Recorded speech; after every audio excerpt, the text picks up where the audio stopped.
Hello, one and all, and welcome to today's Monday EGL Conquest Open Cup. My name is Alpha Jackal, you can also call me AJ, and I'm joined by Dark Eye. How you doing? I'm not too bad myself. It's Monday after all. We commentating on some SMITE. What's not to love?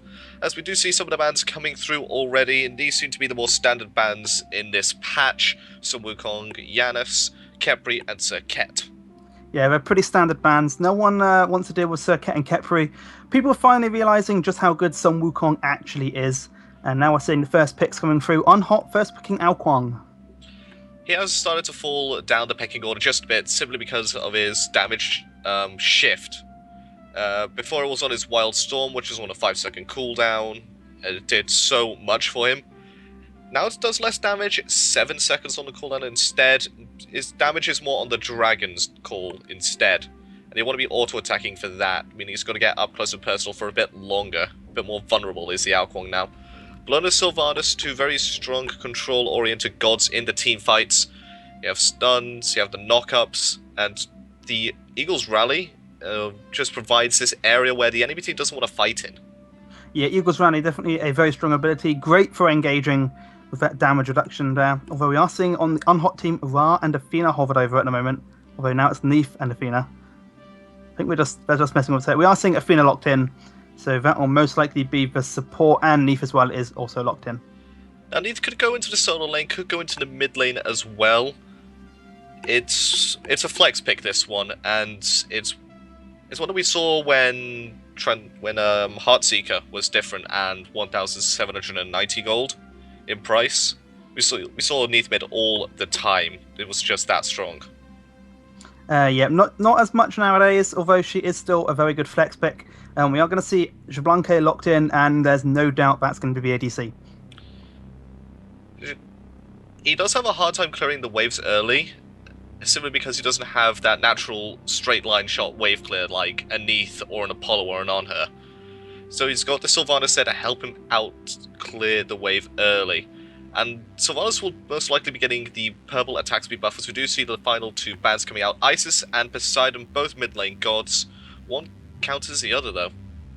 Yeah, that's an interesting one. Both Isis and Yanis are both locked in, are both banned for friend zone. So I'm curious to see who they're considering for mid, as we see a Chang'e locked in as well.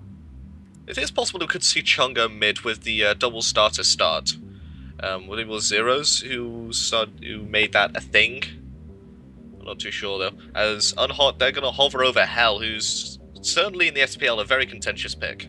She is a very contentious pick. Once she gets going, she has a hard time coming from behind. But if she gets ahead, you don't want her fighting you at all. Although it looks like we're switching out. We're going to see Guan Yu locked in for Unhot now. And Ra. Guan Yu, such a strong pick right now. That Tower Assault with the Bluestone Pendant will just shred through people. You know, I was playing against the Guan Yu yesterday in Siege, and he did 1,000 damage to me with Tower Assault. With just Tower Assault? That's just Tower ridiculous. Assault. That is crazy. Guan Yu's Tower Assault, so strong. Ability to strip protection from your opponent. Constant damage as well.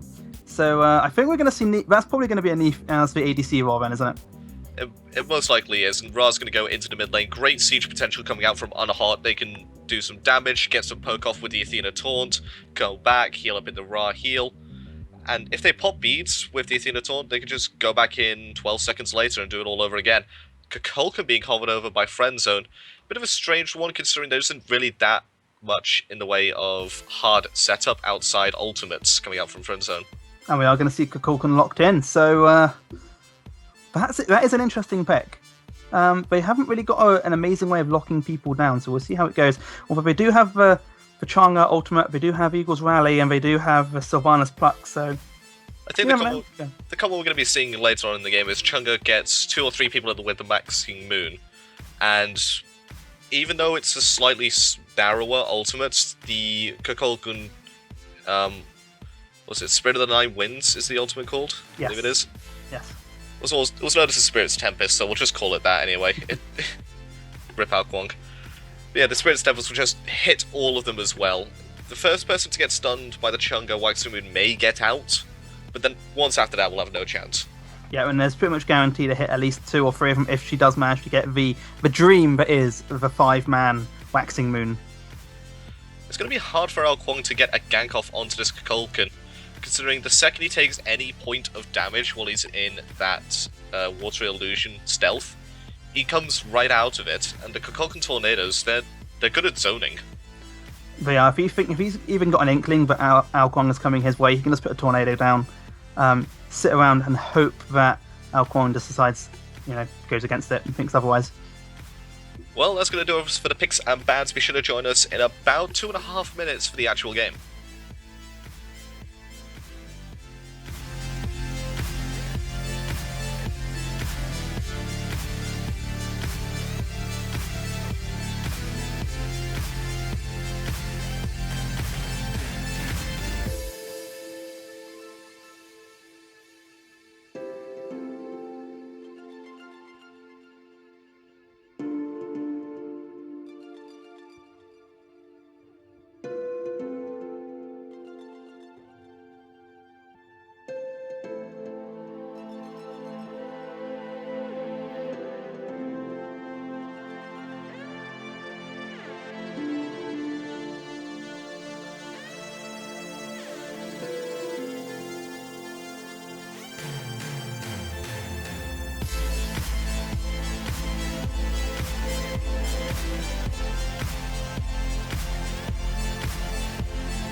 Hello, one and all, we're in the game, we're live here at the EGL. Unhot versus Friendzone. My name is Afterjackal, also call me AJ. Representing Unhot, it's Mushizu with the support Athena, Ninja Bub in the mid lane with Ra, Ninja Nuyu in the jungle with the Alkwong and Hogstart, Mextex in the solo lane with the Guan Yu Transcendence Rush, and Jomo. It's going to be the ADC Neath. And my name is Dark-Eye3, introducing Friendzone. We have Rapids 12369 on Changa in the solo lane, Conquest on Bologna in jungle, and then we've got Oh For God's Sake as Kukulkan in mid, and then your duo lane is Revilo 393 and Of Milf on Sylvanas and Jablanque. So, right off the bat, that hog from the Alkwong, it's not something we see often, simply because it got nerfed quite a while back. He's only got Hog 1 right now, so he's only going to be able to deal 480 damage to one minion in the jungle camps. Although they are looking to probably go ahead and invade on the Chunga blue buff, so this will give them quick clear time at that mid camps, meaning they have a better chance of invading successfully. Yes, so they'll get a bit of clear on the mid camps quicker, and then they're just going to go straight to the blue. Changa will need to be very careful. She has a hard time at the beginning, although we have just seen... This is the third pause for Unhot. Okay. Quite a lot of pausing going on. I'm not too sure if they've got connection issues. It's very odd to see this many pauses go down in a row. Yeah, usually you can just hold out. I'm guessing we're having a few issues doing the pausing and unpausing, so we'll just see how this goes. Okay, it looks like we're all fine now. Yeah, that may have been it. They might have just had a couple of people saying, I'm going to unpause, no, I'm going to unpause. And it just kept on pausing and unpausing for them. That does seem to be a bug with the pausing part of the SMITE client. Although we are now going to see the match start on up. Standard start for both, we're going to say standard start for Friendzone, but it looks like Guan Yu and Alkwong are looking for a gank at the orange buff right at the start here. They're not even going to look at the mid camp, they're going to go straight for the speed. Going to look for it. Telesol doing a lot, and the Hog actually confirms the steal for the speed buff. They're looking for a lot of damage shots to the Chunga right now. They're going to turn their attention to the Bologna. Looks like Conquest is probably going to go down here. I'm not sure. No, he's going to get out. He's going to get out. Bologna passive, very strong there. Gives her increased movement speed, and that's what got her out safely. We are going to see Alkwong steal up the orange buff. It looks like we're going to try and steal the blue buff as well. Changa's going to have to be very careful. She doesn't want to go in on these two. These two pretty much full health. Is she going to try and steal the buff back? Looks like she's going to hit Mextex. Mextex is a little bit... He's about 1/3 health. Is she going to be able to steal it? Yes, she is. She is going to get the blue buff. That's a huge seal, and means she's got the benefit of infinite mana in the lane, though it may not be for so long, because they're going very aggressive onto the Chunga, taking a lot of damage, and Mextex does find the first blood. Bologna's now turning up 2v5. Looks like it's too little too late. They're going to get out of there. Ninja, you're going to go back into your solo lane along with Mextex. But we still do in have... the duo lane, Sylvanas taking a lot of poke at the tower backflip, not on the mark. Can't confirm the kill, unfortunately, there for Unhot. Sylvanas going to have to be very careful now in that duo lane. Although Bologna's alone in the right-hand side now. Looks like Alkwong's going for it. Conquest is down to 1/4 health. He's ticking down slowly. Looks like he's going to get just out of there, although he can't stay around for much longer.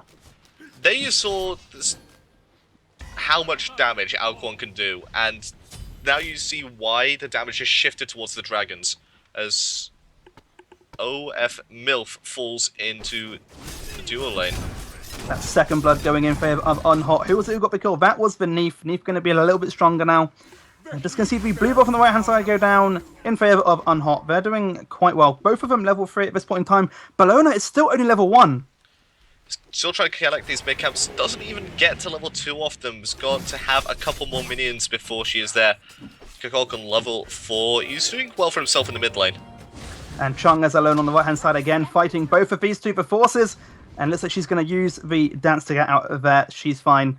Right in the mid lane, just jumping around, having to deal with both Bologna and Kukulkan. Not really that bothered. So my question is to you. Bluestone Pendant was buffed dramatically in one of the most recent patches, and a lot of people pointed to Guan Yu as one of the big proponents as to who's going to get the most use out of it. Why is Mextex elected not to build it here and go straight into Transcendence Rush instead? The difference with Guan Yu compared to the other warriors is that most of his damage is on Taolu's Assault, but Taolu's Assault doesn't proc Bluestone Pendant multiple times, which is what everyone thought it would be. And as we're still saying that, Jomo gets another kill on the duo lane there. He gets it on Sylvanas. Taunt into Spirit Arrow, it's just a lot of damage. And thanks to that Bluestone Pendant underneath, the dots sort of counteract the healing a bit. Just a little bit, yeah. You've got to be very careful when you're playing against a Bluestone Pendant in duo lane. Medicine of Bluestone Pendant is one of those disgusting things as well. I'm glad we're not seeing that in this match. Sync1, you winning that lane in the solo at the moment, quite heavily. And as theorized, we do see the double starter coming out from Chunga. Vampiric Shroud, Soulstone, a lot of damage, a lot of wave clear, a lot of healing. And they're looking for a gang onto Conquest in the mid lane. They're going to find it with the Neath World Weaver ultimate. Yep, another kill on Jomo there. She's currently 3-0 and 0. She's doing a lot of work at the moment. They're finding a lot of ways to punish Friendzone right now. They're stepping out of position, stepping beyond where they are safe. And the rotations coming out from the Athena aren't helping Friendzone at all. No, Athena is going to sit around in the mid lane. They've got their lead, and what they're doing now is they're pushing it in. We're going to see an engagement in the mid lane, though. Athena's going to be taunt perfectly on the mark. Oh, for God's sake, it's going to have to go back under the tower. Going to get out of there on just over half health. I just want to quickly look at Bellona. Bellona is still in level 3. Ooh, it's facing up against a level 6 Alquonk. It's tough in the jungle matchup as Shibalake almost falls there to the Neath under tower. Sylvanas heal, only reason he's lived. Yep, Neath definitely asserting her dominance over this duo lane. Jablanka's going to go back, leaving Sylvanas by himself. Got another fight breaking out in mid lane, and now we're seeing Bellona by herself, yet again, going to eat the searing pain. The ultimate coming out from Kukulkan, Spirit of 9 Winds, is going to tell them to disengage, and Bellona's going to get out of there. That was a beautiful ultimate from the Kukulkan. Hits 2 people who weren't even set up for the ultimates. Bellona tries to go ahead and clear the wave in the mid lane, just gets caught out horrendously. Bellona needs to stay in range of the minions, but she also needs to let the mage clear the wave. She's too low leveled, she's too vulnerable right now to go anywhere near it and try and clear it herself. Yeah, she's having to run away so often. We're seeing another engagement in the mid lane. Kukulkan going to get hit by the World Weaver. He's going to get out of dodge yet again. And then we're saying that Ninja New is going to get the kill on Chang'e in the solo lane. And Jamo is going to get a kill off MILF in the duo. Defender of Olympus coming out onto the Neath. They're looking for yet another kill onto the Sylvanas. Ooh, both of them are out of mana though. Not going to be able to find the kill that they were so hoping to get. But the King of the Eastern Seas was used in the solo lane to kill the Chang'e underneath the tower. Yep, Chang'e is having a very hard time in that solo lane at the moment. She is level 6, only the 1 level behind Mextex, although Mextex is starting to do serious work in that solo lane as well. And what we're seeing is Bellona is now level 4. She still doesn't have Eagle's Rally up.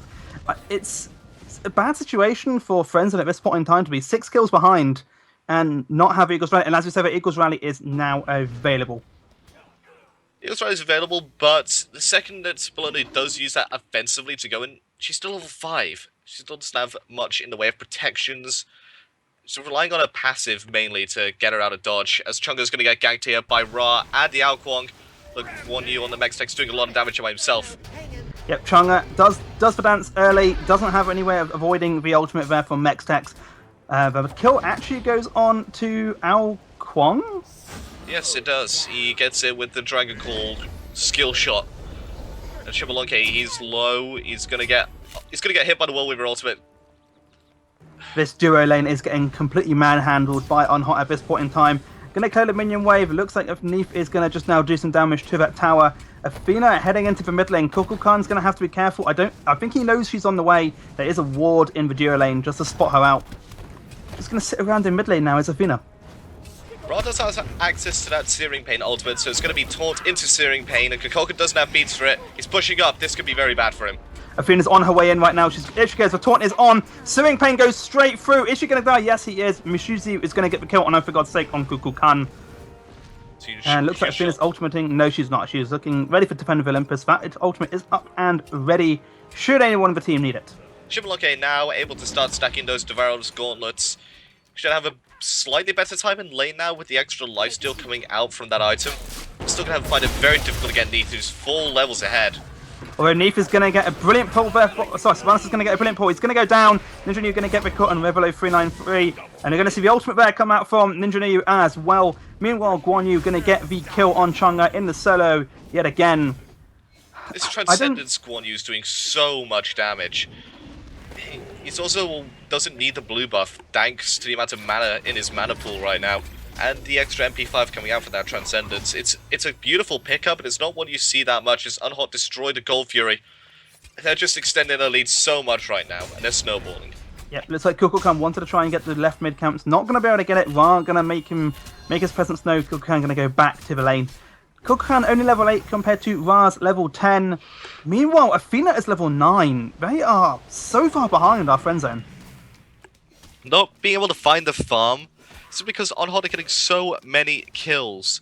They're just traveling around the map, and it's all on the back of this Athena 105. She's been getting a lot of assists and a lot of engagements around the map. Meanwhile, Guan Yu has stolen the speed buff from the friend zone jungle. I was ganking mid lane once more.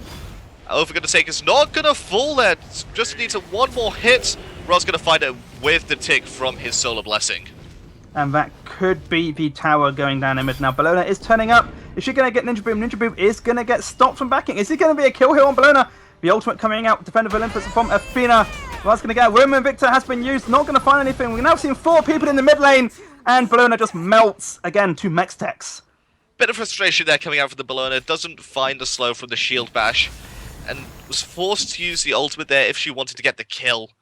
And doesn't find it off the mark completely. Wasn't even really a juke by the Rails, just a misplacement by the Bellona. Meanwhile, in the Duo lane, Jablanque goes down yet again. Chang'e does find 2 people with Waxing Moon in the mid lane. Nothing comes of it, no one there to follow it up. So Book of Thoth completed for the Ra. It's going to be having a power spike of his own. And they're building up to the point where they can just sit underneath the hill, get healed for so much. They're going to be grouping up soon, I would imagine, and looking to take fights 5-on-5. Because they're ahead, they're 16-0, and they may even possibly look for the Fire Giant at some point. On the left-hand side, Neef getting a kill on Sylvanas. Solo fighting. Now, Jablanque's turned up. Jablanque just got hit by 3 auto attacks, and he is basically on half health. Conquest is going to go down to Ninja Boob, and now we're seeing Kukulkan go down as well. Spirit of the 9 wins. Slightly on the mark, not going to have anything. Mextex is going to kill Rapids. Rapids is going to get the return kill on Mextex. That's the first kill for Friendzone. Now it's just Jablanque, though, in that duo lane by himself. He's going to think second guess going back in. Athena's going to John will get the ultimate there on off-mill. That's the unofficial Dare side there. It's a delayed one, soft, as some people would call it, simply because a couple of them have just respawned. They got all 5 kills, yes, but they did sacrifice Mextex for a kill underneath the tower. He was diving pretty hard there. Doesn't have any physical protections, so he's going to take a lot of damage from the tower. Looks like we're going to see the second tier 2 duo lane. No, it's not going to go down. Although, look at Sylvanas and Jablanque. They are being forced back to the Phoenix with a tower still up by both Ra and Alphon. They're just doing so much work, and it's so scary to be facing, as a level 8 Jablanque, a level 13 Alquang, and a level 14 Ra. Kakolkanti is looking to try and make a play, but it's going to get... Defender of Olympus is going to be right on the mark. And it looks like Kokokan's going to go down. Is he going to die? Yes, Ninja Nu's going to get the kill there before the shield wall even returns its damage. Left side, tier 2, that's going to fall to the minions. Another 300 gold added to the coffers for Unhart. As we take a look at the graphs, we see a 20,250 experience difference, 12.8k gold difference. All in favour of Unhart. A surrender vote does indeed start. I believe that's going on the side of Friendzone. Most likely. I don't see how Friendzone can come back from this.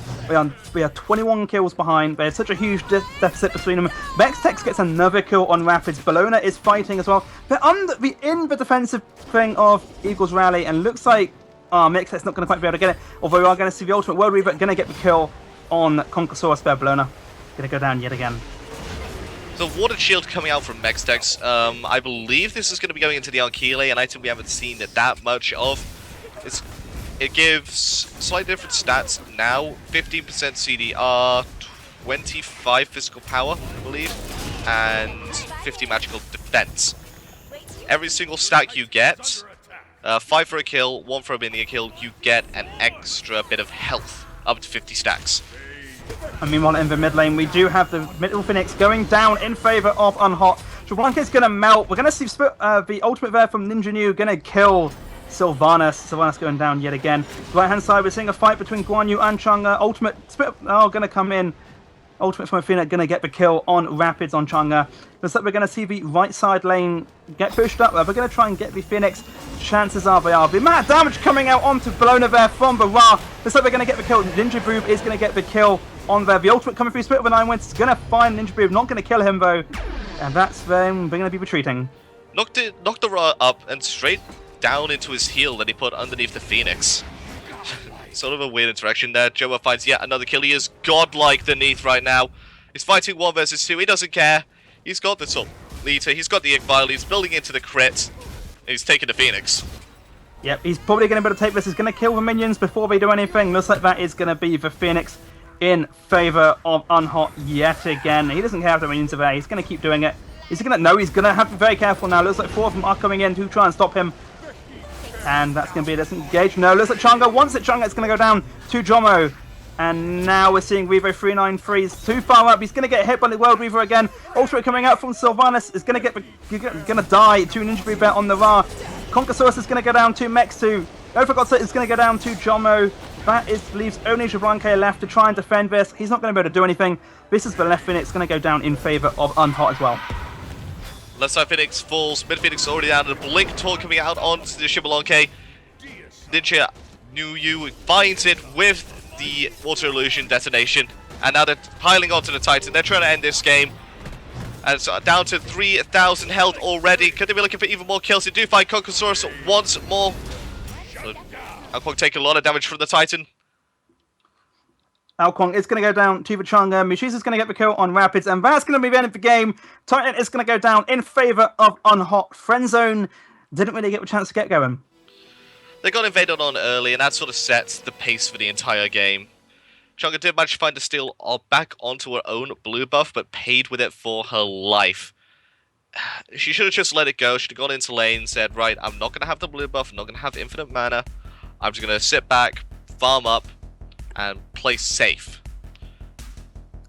But the main problem in that game was the Bologna didn't get going at all. It was level 5 when Alquang was already level 9. Yeah, at the end of the game there, Bologna was only level 8, lowest level in the entire game.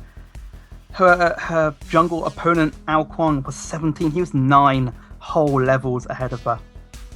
It's a tough pill to swallow there, definitely. But hopefully they can take this experience and learn from it and come back stronger in future tournaments. Still, that's going to do it for us for the first game. We'll come back in just a few moments with a quarter-final match.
evening, one and all, and welcome to the quarterfinals. It is Team Danknightus versus Old School. My name is Alpha Chuckle, call me AJ, and I am joined by Dark Eye once more, as the first four bands have already gone through in pretty much a mirror, except we see Bologna banned this time.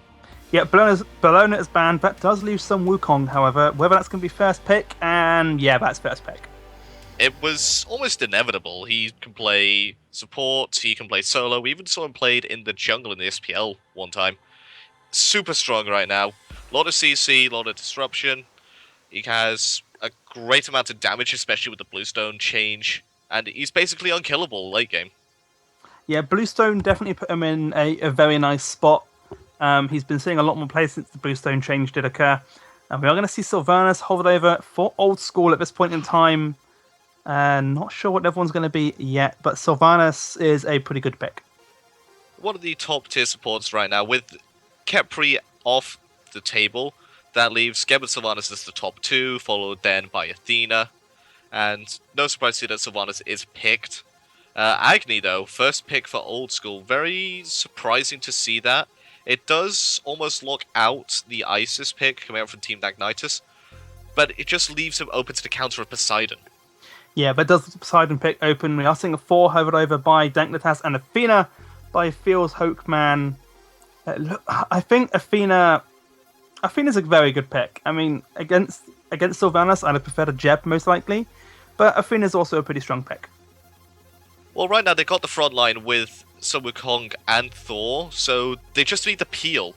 Geb not as strong as a peeler as Athena. That Confound can get rid of an entire team from your ADC, and it just allows for a lot more control of the backline. As Freya gets locked in for Old School, that's going to be the ADC most likely, as all three members so far of Old School are magical-based damage dealers. Yes, they are, and we're going to see the ban of Medusa as well by Old School there in the second round of banning. I think we just want to keep that away from Athena, don't we, really? Athena and Medusa is one hell of a combination, and we're going to see the Fenrir ban from Danknightus. I love the Fenrir ban. We saw it coming out of Rapio mainly, but Fenrir against Agni in the mid lane is a matchup that goes all the way to Fenrir. You cannot stop his Brutalize at rank at level 2, and at level 2 Fenrir will get a kill on you. Simple as that. Yep, out of nowhere, Fenrir jumping on you, Brutalize, press 3 to win. That's how it goes. 4 as well, God, which is press 3 to win. And then we're just seeing Humbats and Nemesis being switched between here, and now Zeus. Although, another magical. I don't know if another magical is a good idea for them. Well, it's fine to have a lot of magical damage, considering they're going to be building defense against magical, and then they can't tank towers and phoenixes and titans, and goldfruits and fire giants, because they're going to be dealing physical-based damage, which they don't have defense for. It's bad when you build all physical damage-orienting team, because that's when they just build physical defense and don't even care about the magical side. Team Danknightus, they are going to hover over the Shibbolonke right now. It just seems like one huge teamfight-oriented comp coming out right now from Team Danknightus. That's what everyone want, isn't it? They're going to have a harder early game with Shibbolonke.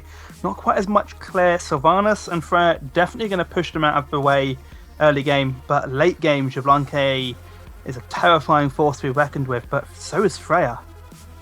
Oh, and the Isis does get picked up as well, playing into the counter matchup of the Agni. Obviously has a lot of confidence on the Isis to pick it up just now. At Old School, they're looking for a pick of their own. The Odin pick would be huge here. Shibbolonke can't get out of the Ring of Spears. Isis cannot. Thor has to use his Mjolnir's attunement, which is going to be a lot of his damage gone. Athena cannot get out unless she ults. So Wukong cannot get out unless he ults. It's a huge counter pick, and this would be amazing. It does get locked in. I love this. The baby cage. It's going to keep them in the playpen. They're all going to get stuck. Danknightus have one person that can escape with ease. Isis has no way of escaping, and that, the ultimate from Isis as well, completely negated in terms of healing by Odin's cage as well. All she's going to have is damage. But it's still going to be a lot of damage, especially in the late game when it's going to do upwards of 1,000. And she's not really going to be using it in the Odin cage that much. She's going to be using it for objectives, secures, mainly on the Gold Furies and Fire Giants. After that, that's when it's going to start trying to save it for the cage. But Odin, that's going to be most likely the solo lane, I would imagine. It is indeed. The Odin versus some Wukong matchup. It's kind of an interesting one, because with Odin, he wants to use his escape to engage as well, using his 1-2 combo. But Bluestone as well helps with that clear. Look again, with the Raven shouts, he can sort of tank up a bit more effectively than Sun Wukong. And with the Bluestone changes, obviously, he's going to be able to be picking that up. He can use his lunge, and that could sort of clear the wave by itself early on. Especially if you use the Gungnir's Might on top of that. But that's going to do it for us for the picks and bads. We'll be back in 1, 2, 3, who knows, minutes with the game.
Hello and welcome back. We are live with the game. It's Team Dagnitis versus Old School. My name is Alpha Shackle, and representing Team Dagnitis, it is Sir Duckbot in the solo lane with the Sun Wukong, D Freddy in the jungle with Thor, Feels John Cena man in the mid lane with Isis. That leaves Feels Hookman and Squid in the dual lane with the Athena and Shibbolunke combo. And Old School, the red side of your spectator UI, we have Panvich on the Odin in solo lane, Jet Black on Humbats in your jungle, Frizzylicious on Agni as your mid laner, and then your duo lane will be Gaudio and Penguin Pop and on Sylvanas and Freya. As we start off here, just want to make a point. Odin has Rushed Steel Mail. He's going to be rushing that Mystical Mail, opting to try and get a bit more defense online early. He's going to be jumping into the waves and may take aggro from the minions if he lands on the Sun Wukong as well. And also mention the Bluestone Pendant and the amount of damage coming out from that Magic Cudgel. It's going to be a lot to take in, even with that Raven Shout, so it's a smart pickup. I just also want to point out, Danknatas have gone for the Paradigm start here. So we are going to see Isis get into lane just a little bit later. She didn't go for the mid camps. Both mid camps actually went in favor of Old School at the beginning there. A very unique start there coming out from Old School. They want to secure as much jungle as possible early. And now Hombass is going to go to the speed buff, and he's going to split that with Agni instead. He's going to get more experience out of this. And I do like the start. I want to see it more often. This start here could put Danknatas a little bit behind. Odin's in, not Odin, Thor is in the mid lane now, just turned up. And there's nothing there for him apart from the mid wave. He thinks they just took the right side mid camp, so they're going to go to the left ones now, and they're going to realize that that's going to be gone as well. Oh no, they've correctly identified the fact that Agni does not have a red buff. So they know that that is going to be down as well. Smart play. Meanwhile, in the solo lane, Odin's having a very hard time against Select Point at this beginning point here. Not really able to clear very effectively. Bluestone doing a lot of work. Bluestone is mitigated by the Steel Mail, but Sun Wukong just doing so much more. He can clear the wave a lot more efficiently. He doesn't have to use his escape or his engage onto the wave. You don't see the bird bomb jumping out from Odin. It still doesn't clear the wave just yet. I believe with Bluestone it would have done. With Bluestone, he would have. He's obviously going for a protection rush, just trying to get Mystic going. But he's going to have a very hard time at the beginning, especially as Sun Wukong just has such strong lane clear with his Magic Cudgel. Well, with the Mystical Mail, once he gets out online, he doesn't have to use the Raven Shout anymore. He can use that defensively and start to have a better time in this lane. And maybe even out-trade the Odin. I'm going to look at Shiblanka right now. He's level 3. He's having a bit of a hard time in this lane, can't get the push on. That's because Sylvanas has the purple buff, and there's no real push against that. No, they're going to be spending a lot of their time under the tower. Athena's going to have to be tanking up the minions a fair amount. Nothing much is really going to happen. I don't think Danknatas are going to want to try and push and engage at this point.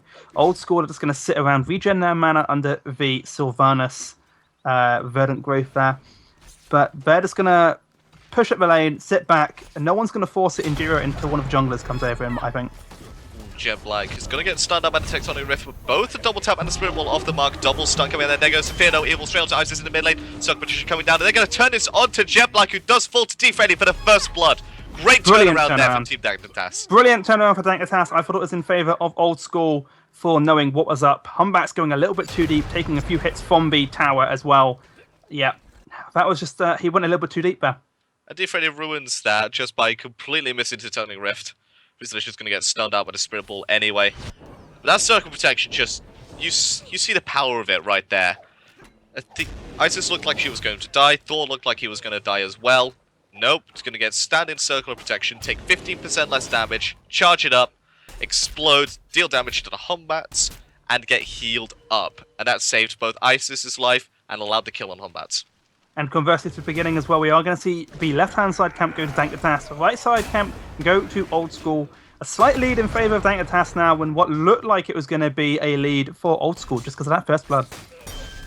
Both supports have gone into the early curse. Not too much healing coming out from both sides. We do have the Sylvanas with the Wisps. Doesn't heal that much, doesn't scale that well, and you won't see him building damage at all, really. So the Weakening Curse will probably just be enough to deal with the Sylvanas healing. Conversely, on the side of Old School, the Weakening Curse, if they do build this attack coming out from them, is going to be used to counter the healing from the Circle of Protection and the Sun Wukong Somersault Cloud. Yeah, and in the early game as well, the Weakening Curse just gives you just gives that little bit of extra slow just to try and secure the kills.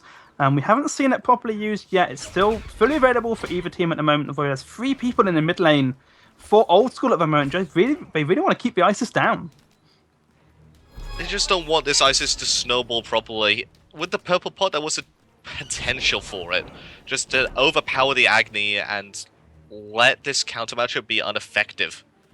They're just trying to help him out early, and they did give first blood to the Thor and gave an assist to Isis, meaning that Agni would have had a hard time in the lane if they didn't try and help him out, which they have done. difficulty though with Isis not having that much going for her. The purple buff wasn't really... The moment the purple buff wears off, it does put her to be 450 gold behind. We're seeing another engagement in mid though. First one, Cena Man just going to get out. Mystical Mail finished up for the Odin. He's got those protections. He's running back to lane now. Doesn't have the teleport, of course. He couldn't afford it. Yes, if we're going up on the right-hand side, we're going to land square on the Humbats. Get the kill there. D-Freddy getting another kill on the Humbats. And the Defender of Olympus also coming down from the Athena. Who the kill was already secured. I believe Athena ulted the Thor the second he's about to go into the air. And that just means he lands straight down, straight away. Now we're going to steal the blue buff away from the Odin. Odin's going to have a slightly harder time now. Not great with mana early game. One of the more mana-hungry gods at the start there. And now Agni's got to be very careful here as two of them come on in. Ooh, great use of the Path of Flames there. Turns around, instantly uses it. Gets him out of trouble. Piglet Pop finds a kill onto Squid in the duo lane in the meantime. So that's where we see the power of Freya. Freya not really got much. She's got Fatalis online, which means she attacks that a little bit quicker. And Shablanka had no way of dealing with it, although Athena's going in here. What's she trying to do? Gaudia's going to get the kill on D-Freddy in the middle lane. Gaudia's also going to get the kill on Fields John Cedarman. That's a double kill for the support there. Hey, Wrath of Terror. Big circle knock-up. It's hard. It does also use the curse in that fight as well into the root. Circle protection was not enough to stop the damage coming out from the damage over time. We're going to see a lot of fighting happening here on Athena. Athena, is she going to go down? She is going to go down. Jet Black going to get the kill on Fields Hokeman on the Athena there. I like that Sun Wukong's also gone into the Mystical Mail himself. He started off with the Bluestone, that is true. But then he's gone straight into the Mystical Mail to try and counteract this one from Odin. Not only that, but it also means that Bird Bomb's going to be a lot less effective. The second Odin takes some damage whilst in Raven Shout, he loses 25% extra potential power coming out from that lunge. He does indeed. And we'll also notice that Sun Wukong is a little bit ahead of Odin. He's about 700 gold ahead at this point. He's got about a little bit more going for him. He's a level ahead as well. Odin probably going to get to... No, he's not going to get to 10 with this wave, I don't think. Oh, he's taking quite a bit of poke there from Sir Duckbond of the Sun Wukong. And now you see the matchup is going in Sun Wukong's favor once more. It was going in Odin's favor for a bit, whilst he had the Whisker Will and Sun Wukong didn't. But now they both got it, and there's just an extra dot coming out from the Sun Wukong with that Bluestone Pendant, and it's really showing. I think as we get to the mid to late game, both of these warriors in the solo lane, they're both going to be impossible to kill. Now you can see the damage coming out from Odin. That Bird Bomb jump is going to be enough to clear the wave completely now. Wow, is this a Gold Fury start coming out from Didactatus? They're looking to try and start it, but they know it's being done right now on Old School, and it's going to be a big bait here. It's the air goes going up. He's going to miss Agni completely in Free Solutions. He's going to be the focus here. Going to find quite a few bombs. Doesn't find a kill. D-Freddy's so low. Wrath of Terror coming out. They're looking for a kill. They do find some more. Pigment Pop finds a double kill. Circle Protection trying to heal up the Athena, but it's not enough. Pigment Pop finds a triple kill with... And that's going to be Gold Fury. That's going to be Gold Fury. 3 for Old School. Brilliant fight there. Picking their fight perfectly. And that 4's going to get out of there. He was on the lowest amount of HP possible. If he waited another second for the teleport, he would have got hit by the Wrath of Terror, and that would have been another kill for Sylvanas. Old Schools take a lead now, 7-3, and actually that's going to help out Odin a bit. That Gold Fury gives him a bit of gold to work with. Yeah, we are going to see. So Sun Wukong at this point is going to be the main force we reckon with. On the side of Dank Natas, he's going to try and steal away the buff. He's going to get stuck in the baby cage there with Odin. We're going to see the Defender of Olympus come out as well. Odin's going to have a hard time. The Bird Call is going to go around them. Is he going to go down? Hamage has got next to no health. How much health is he on? He's currently on 39 health. We're going to get out of there. Is 4 going to get him? Is Odin going to jump out? Lunge over the wall. He's going to get killed. That wall on the speed buff is so thick. There's very little space to leap over it. You have to leap to a certain spot. And they covered the option as well, so that Athena was behind the wall where Odin could leap to. And would have the shield wall there the second he started his lunge. It's just unlucky for Odin there. That is one of the worst places to go if you're trying to escape. I've been caught out by that many a time as well. But that does mean as well that Sun Wukong is going to get free push into the right side tower. Huge rotation onto the left-hand side. Being spotted up by a ward. Blink Spirit Ball off the mark, and Odin... Sorry, not Odin. Sylvanas going to trap Thor in the jungle. Fusilicious going to get caught up by the double tap, and they're going to go straight onto Gordio, who's used the Wrath of Terror in the circle protection, just charging it up. Now we're going to see the ultimate there coming up from Humbats. D-Freddy is going to go down to Jet Black on the Humbats. Now we've got a brilliant chase here. 4 of them chasing down Dignitas here. We're going to see Humbats blinking, not going to find anything. Athena by herself, is she going to go down? Going to get stunned out by Agni, is going to go down to Penguin Pop there. Godio is going to get the kill on Fields John Cena Man in the duo lane there. Shablanca is turning up into the tower. He's got to be very careful of it. It's 5 of them now in the duo lane wanting to still deal with him. Odin makes a rotation, and he does have the cage available to him. There's no escape for the Shablanca if that does come down and he's inside of it, and he will die if he tries to defend this. He's just going to have to give it up. The tier 1 will fall for Old School, who extend their lead just a bit more if we take a look at the graphs. So what we're seeing now, we're seeing about a 2,000 gold lead in favour of Old School, about a 3,500 experience lead in favour as well. Sun Wukong is going to be able to take that right side tower at some point very soon. It's on next to no health. It's got a sliver of health.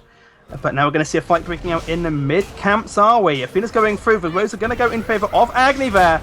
Panvich is fighting it hard there. Sun Wukong is there as well. Both of them going to go back. Those left camps in favour of Old School.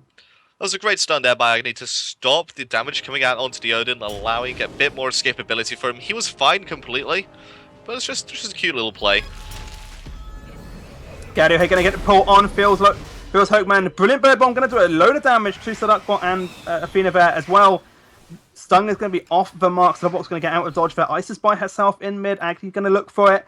Nope, nothing's coming up there. So mid camp's going in favour of Old School. Force trying his stuff there. Not going to find anything. Let's up the jungle. Everyone's just going to return into their lane. Sun Wukong going to get the right side tower. He's going to get that for free. He's actually just going to let the minions take it. He knows there's going to be rotations coming. There's only one, it's the Odin. The rest of the members on the map are accounted for. Agni's back at base. The Freya's on the left-hand side, and the Humbats and the Sylvanas are in the mid lane. And the 4 members of Team Dignitas in the left-hand side of the map. The Gold Fury isn't available right now, so you're not going to see that many wards around it. Although I would expect the wards to start picking up as it is halfway to respawning. I just want to notice here that we've got Sun Wukong. Sun Wukong's team is slightly behind. Dignitas slightly behind Old School. Although Sun Wukong is over 1,000 gold ahead of his laning opponent on the Odin. That's just the fact that he had the lane pressure right from the get-go. Odin couldn't leap in, otherwise he'd take too much damage and have to cede lane pressure. Waves upon waves just keep pushing into the tower, and it whittled it down to the point where he could take it just there with just the minions.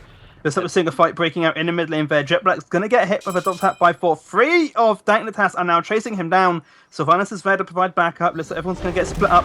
And Shablanca is now having a very hard time. Defender Olympus is going to come out onto him there. Jet Black's going down to next level. How 4's going to dunk on. Get the kill on Jet Black there. Now with Penguin Pop's got to be very careful. Sylvanas is going to come in. Rafato is going to get them. Is Squid going to escape? Squid's going to get out on just next to no health. Penguin Pop is going to go down to Fields John Cena Man there. And then D-Freddy is going to go down to Frizzylicious. And the 2 members of Old School still remaining. They need to retreat. They did manage to pick up a kill on to the Thor, but they traded out 2 for it, and it's definitely not worth it, especially with the Gold Fury just spawning up right now. Circle Protection was used by Fields John Cena Man, so they don't have that huge burst and guarantee of doing it. They do have the Shablanca available to them, though, to keep a high DPS.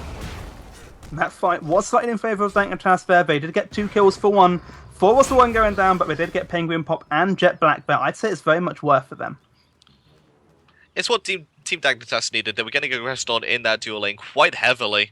They managed to find a good counter engage. Got 2 for 1. Sure, D-Freddy was screaming worth it. And I'm having a look at the items right now. I'm seeing a Achilles Spear on Freya. We're seeing another fight breaking out there mid. John Cena Man going to go down to just under half health by Jet Black alone. Jet Black's just going to get hit once by the 4 tap.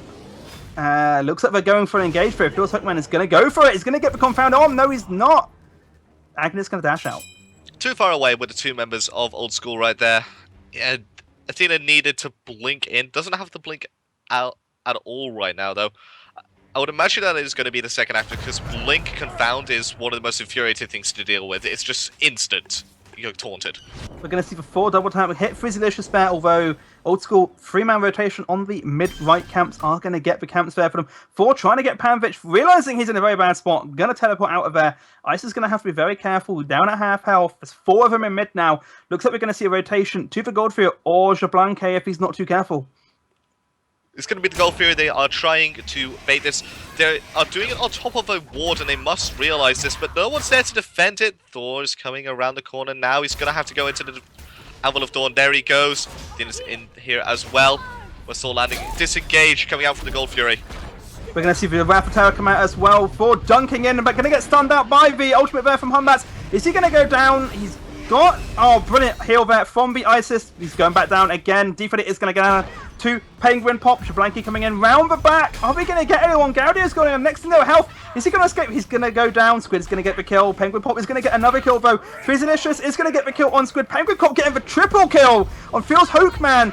Is he going to be able to get Seducbot? Going to have to be very careful. 3 of them are here. Is he going to get anyone? Going to knock Agni up. He's going into the ultimate. Is he going to land on Freezalicious? No, he is not. Just going to sit there. Looks like it's going for Penguin Pop. Cudgel's going to be on the mark. Is Jet Black going to be okay? Odin's in. Baby Cage has been unleashed. Going to jump down. Is he? He's going to get the kill on Jet Black though. It may fall here. It does indeed to Pamich and a Mystic Mail. That is a deicide coming out there. And this could be yet another Gold Fury for Old School.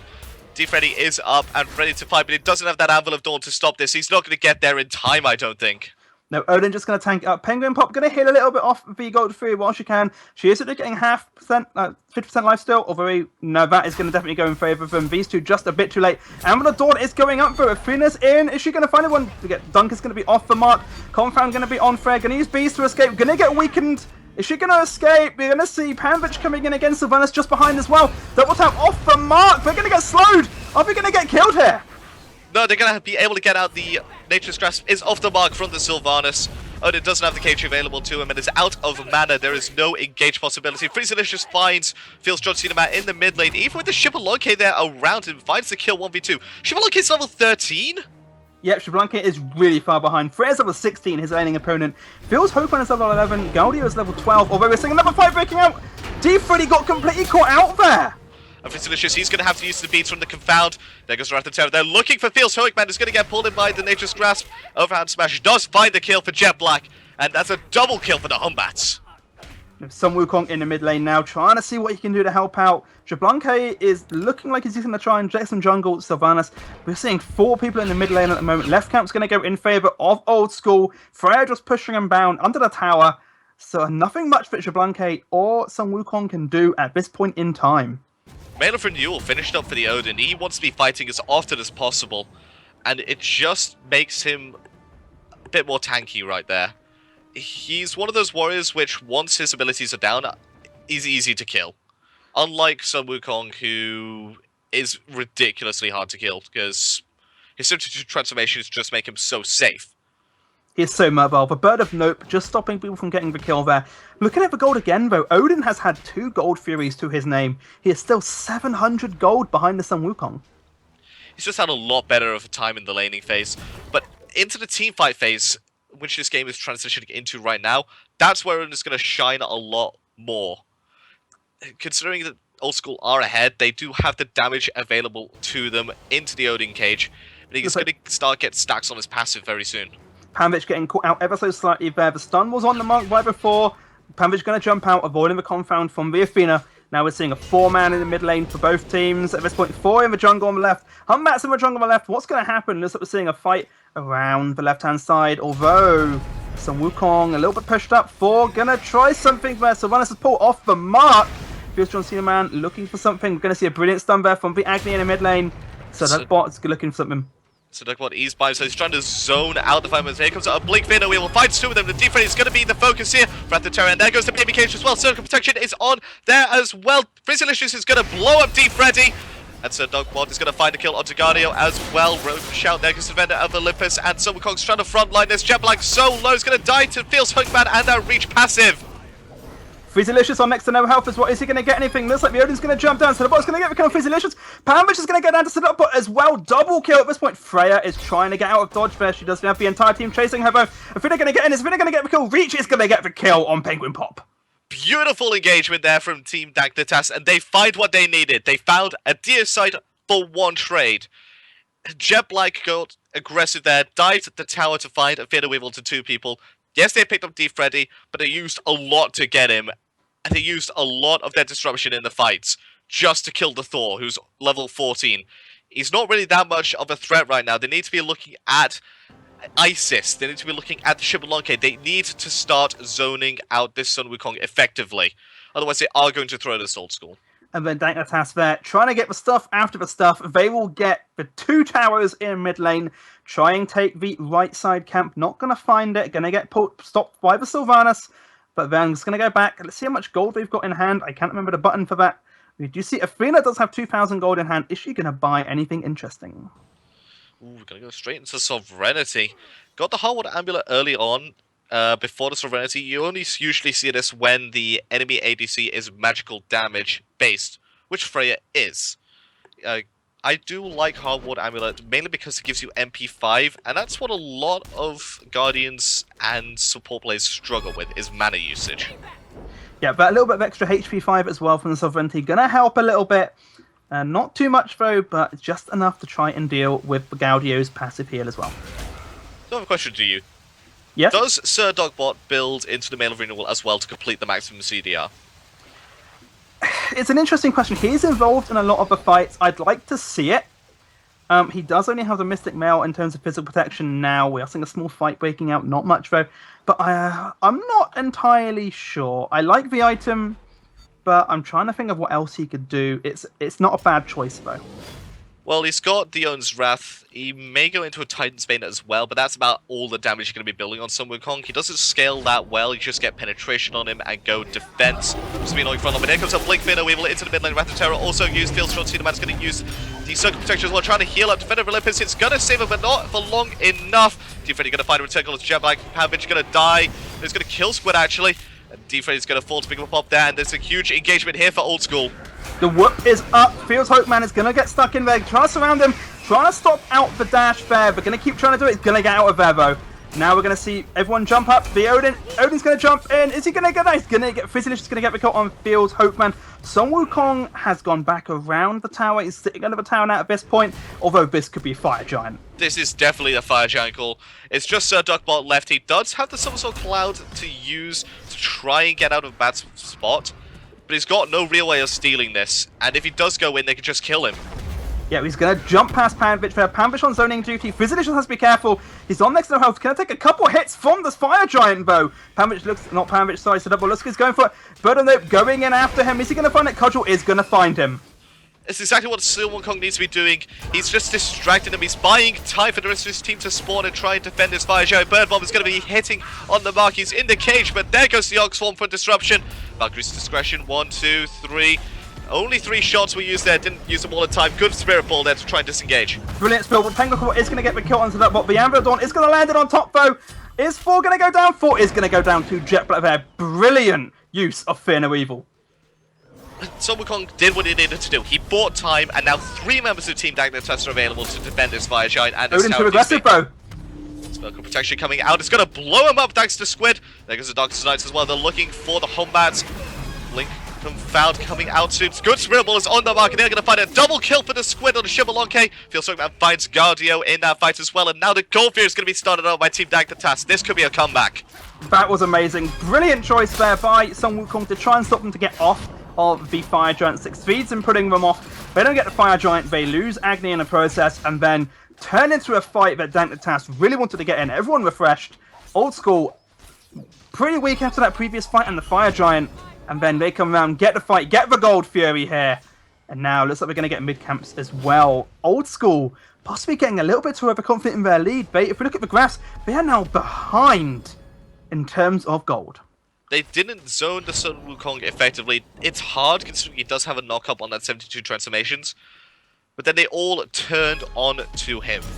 And Agni was so low because he tagged up quite a lot of the Fire Giant.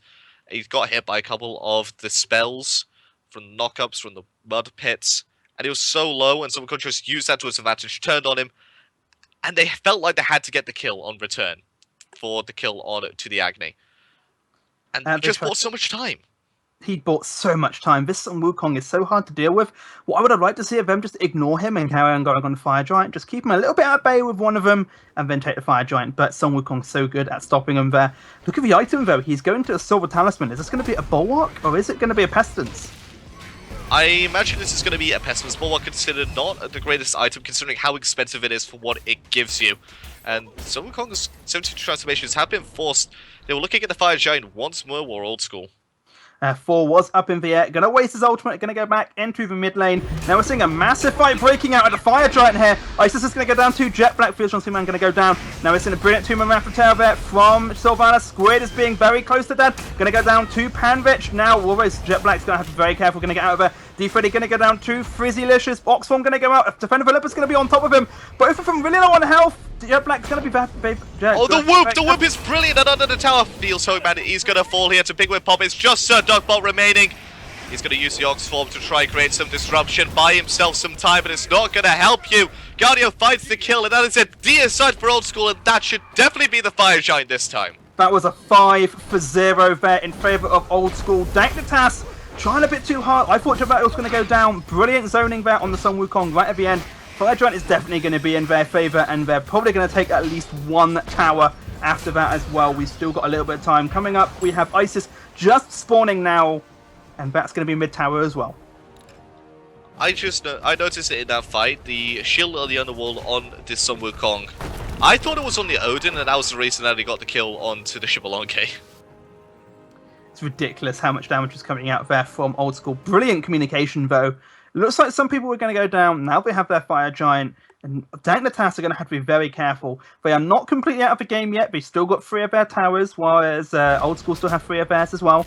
All of Dagnatas' towers are tier 2, so they're not going to want to deal with anything.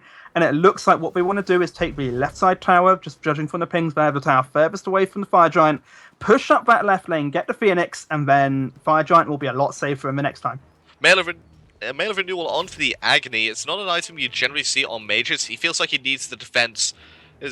In fights, it is the Thor, the Sun Wukong, and the Xbalanque that are going after him. Isis is in the back trying to control the fight with the Spirit Balls, the Silences, and the Circle Protection. And just trying to help that Xbalanque get the damage off that he needs. Xbalanque 3, 5, and 10 right now. He's got half the stacks on his passive than he needs to be super effective and super dangerous. Meanwhile, look at the Fresh. He's 11, 2, and 12 at this point. Agni going to Meronil. He has got 6 kills, but 15 assists. He looks like he's more of an assisting god at this point in time. Meronil going to help out that a little bit. We're seeing a Sun Wukong at the back there. He's in the back line, 4 a little bit off to the side. But we're seeing now 5 of old school in the left side. Going to take down that tower. Sun Wukong going to have to be very careful. He's a little bit by himself. Is he going to get caught out? He's by himself still. He's still sitting around. Is he going to be fine? He is going to be fine for alone with Sun Wukong in the mid lane now. They're going to push up. Looks like they're going to try and take this tower as well. Looks like Dagnatas are going to try and stop it. Going to get the double tap on both the Freya and the Humbats there. And it looks like they're just going to defend under this tier 2. Old school right now, they're going to look for all the towers possible and then look to push up Phoenixes. I would imagine that the left side and mid Phoenix are the ones they are going to try and get. They push down the tier 2s in 2 lanes right now. Third and final tier 2 on that right hand side remains, and they're going to head over straight towards that. They're adding 1,500 gold to their coffers each tower. This will be the 4,500 gold added in just a matter of minutes. What I'd like to see them do here now is just push up this tower and then go and steal all the jungle buff away from Dagnatas. We're going to push up a little bit. Are they going to try and take the right side Phoenix here? No, they are going to go along. It looks like we're going to try and force a fight in the mid or left Phoenixes like we discussed a minute ago. It looks like it's going to be a mid Phoenix fight though. Whoop, just off the mark. They're just trying to find an opening. Team Dagnatas, they're not grouping up that much, so it's going to be hard to engage effectively. Here comes a Blink, Ratatouille, they're looking for the Isis, and they're going to find a lot out of Jericho's the Odin cage as well onto the Xbalanque, and the Thor comes dunking down. They left Sun Wukong and Athena unchecked in the back, and they're just zoning the back line, but it's not enough as the Phoenix does fall, and they've got what they wanted. They got what they wanted. They're going to run out of dodge bag. Just run back, see if they can bait a fight here as well. They do have the Fire Giant. Sylvanas can be caught out by himself. Looks like everyone's going to try and get on the Sylvanas though. Is it the best target? Sun Wukong at the back line trying to fight out Penguin Pop. And now everyone's going to collapse on Sun Wukong. Sun Wukong going to get into the cloud. Isis Spell wants to try something. Thor going to teleport in. Is he going to get turned on? Sun Wukong going to jump down in. Odin's going to jump in as well. D-Freddy going to go down to Frizzylicious. Now this is a bad fight for Dagnatas. Fields Johnson going to get down to Frizzylicious. Sylvanas going to blink in. Is he going to get anyone? Going to be just off the mark on... Squid is going to go down to Panvich there. But are we going to try and finish? Looks like we're going to finish it. This should be GG. It's just Sir Duckbot remaining. He hasn't even started his back yet. He's just started it now. There's no way he can defend this by himself. It's going to get started out by the Order Cage. That's going to be all she wrote. Order Titan right now at 3,000 health and falling. Order Titan does kill Jet Black by itself. MVP Titan. And there it goes. It falls. Old School take this quarterfinal. Brilliant match there by Dignitas and Old School. Old School win. Dignitas, by no means, they should feel great that fight went as it did. Looks like there's going to be a lot of swings and roundabouts in that entire fight. Old School coming out on top. I think player of the game there for that team was got to be the Freya. 12, 2, and 14. Absolutely unreal amount of damage coming out for that Freya. And the Achilles Spear just meant that she could do so much more in these fights. But that final fight, that was all down to the Agni. The Path of Flames finding a huge amount of damage onto 3 people, gets him a double kill, allows, I think it was Athena to get a kill as well onto the Sylvanas. And just from there, it was unreal amount of damage. Yeah, the amount of damage from Old School was amazing. Top damage in the game was actually the Sun Wukong. What a surprise. Followed closely by Frizzylicious and Penguin Pop there on Old School. So that's going to do it for us for the quarterfinals. Be sure to join us after the break for a semi-final matchup. You don't want to miss that.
Hello everybody and welcome to the semi-finals between Roma Invicta and Golden Nuggets. What is sure to be a classic game here on the EGL.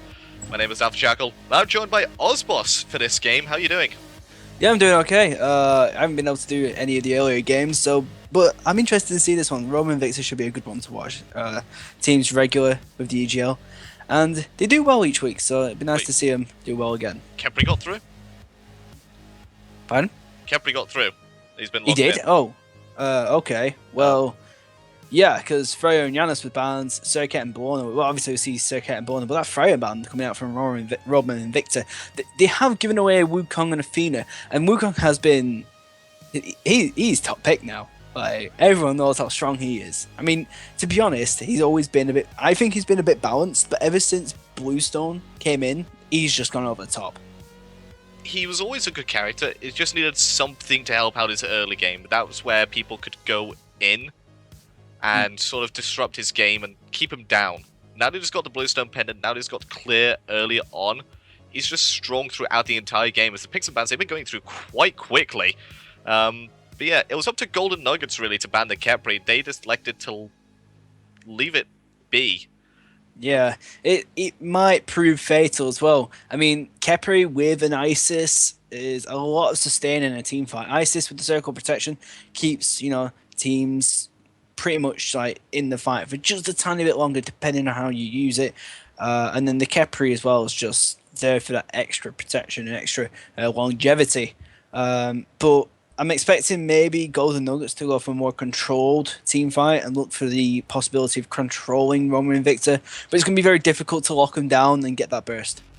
Well, you say that, but Roma Invicta have got Kepri and Isis, two of the best space-defining gods in the game, in my opinion. Isis with that circle protection, the silence, the spirit ball, can move people around the fight into positions they don't want to be in.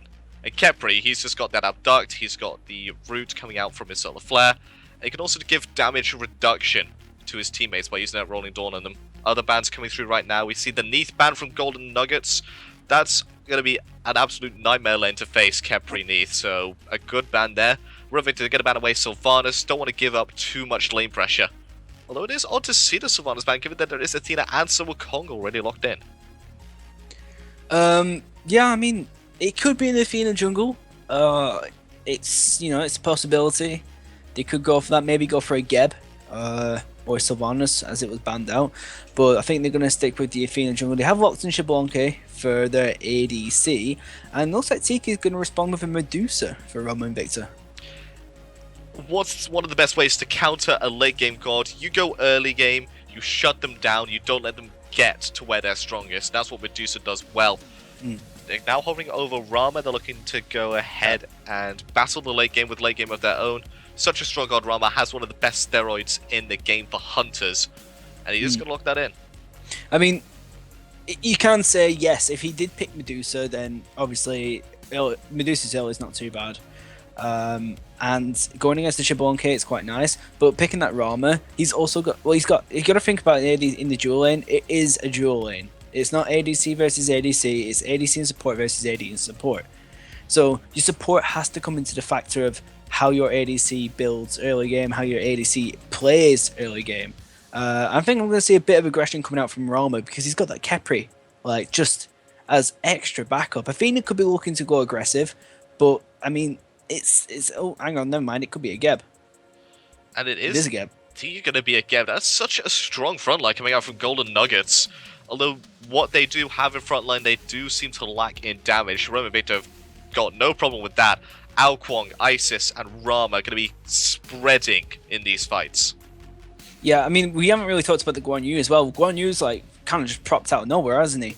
Especially since Bluestone came into the fray of things. It's just like, okay, Guan Yu, let's pick him. He seems decent now. It's he doesn't have any problems early game with that clear, and he can battle a Wukong. So it's nice to see that. The only problem I see with Guan Yu versus Wukong is he's got to watch his Talos Assault. If his Talos Assault gets like stunned out, then Wukong's got the lane. It's certainly going to be an interesting matchup in that sort of lane. It's going to be one that I feel will be picked week in, week out if both of these gods are left available. but the resurgence of Ao Kwong in terms of being able to be picked is going to be huge in the next coming weeks. He did receive a slight nerf, damage shift, really. He's still the same old Ao Kwong. He goes in with his dragons, he destroys most of you, and then slithers into the night because he's got a water illusion teleport. It's still going to be interesting to see if people know how to play him, given he was banned away for so long. Yeah, I mean, I never really get the chance to play him, especially in ranked. It's because it's instant ban, you know. Either instant ban and most of the time it's first pick. And yeah, it's like I've kind of just dwelled on the fact that I'm not going to pick him anymore because I've just forgotten how to play him properly, and I can't really do it. So I think a lot of players are going to be in that mentality. Obviously, we see a lot of people, like top junglers, still use it and use it effectively, and I think Lace might be on for this game. Well, that's going to do it for us for the picks and bans. Be sure to join us in a couple of minutes for the game when we go live for the semi-final.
Hello, welcome to the semi-finals. It is Roma Invicta versus Golden Nuggets. My name is Alpha Jackal. I'm representing Roma Invicta. It is Revel in the solo lane with the Bluestone, Red Pot, Guan Yu. He's facing up against Sun Wukong.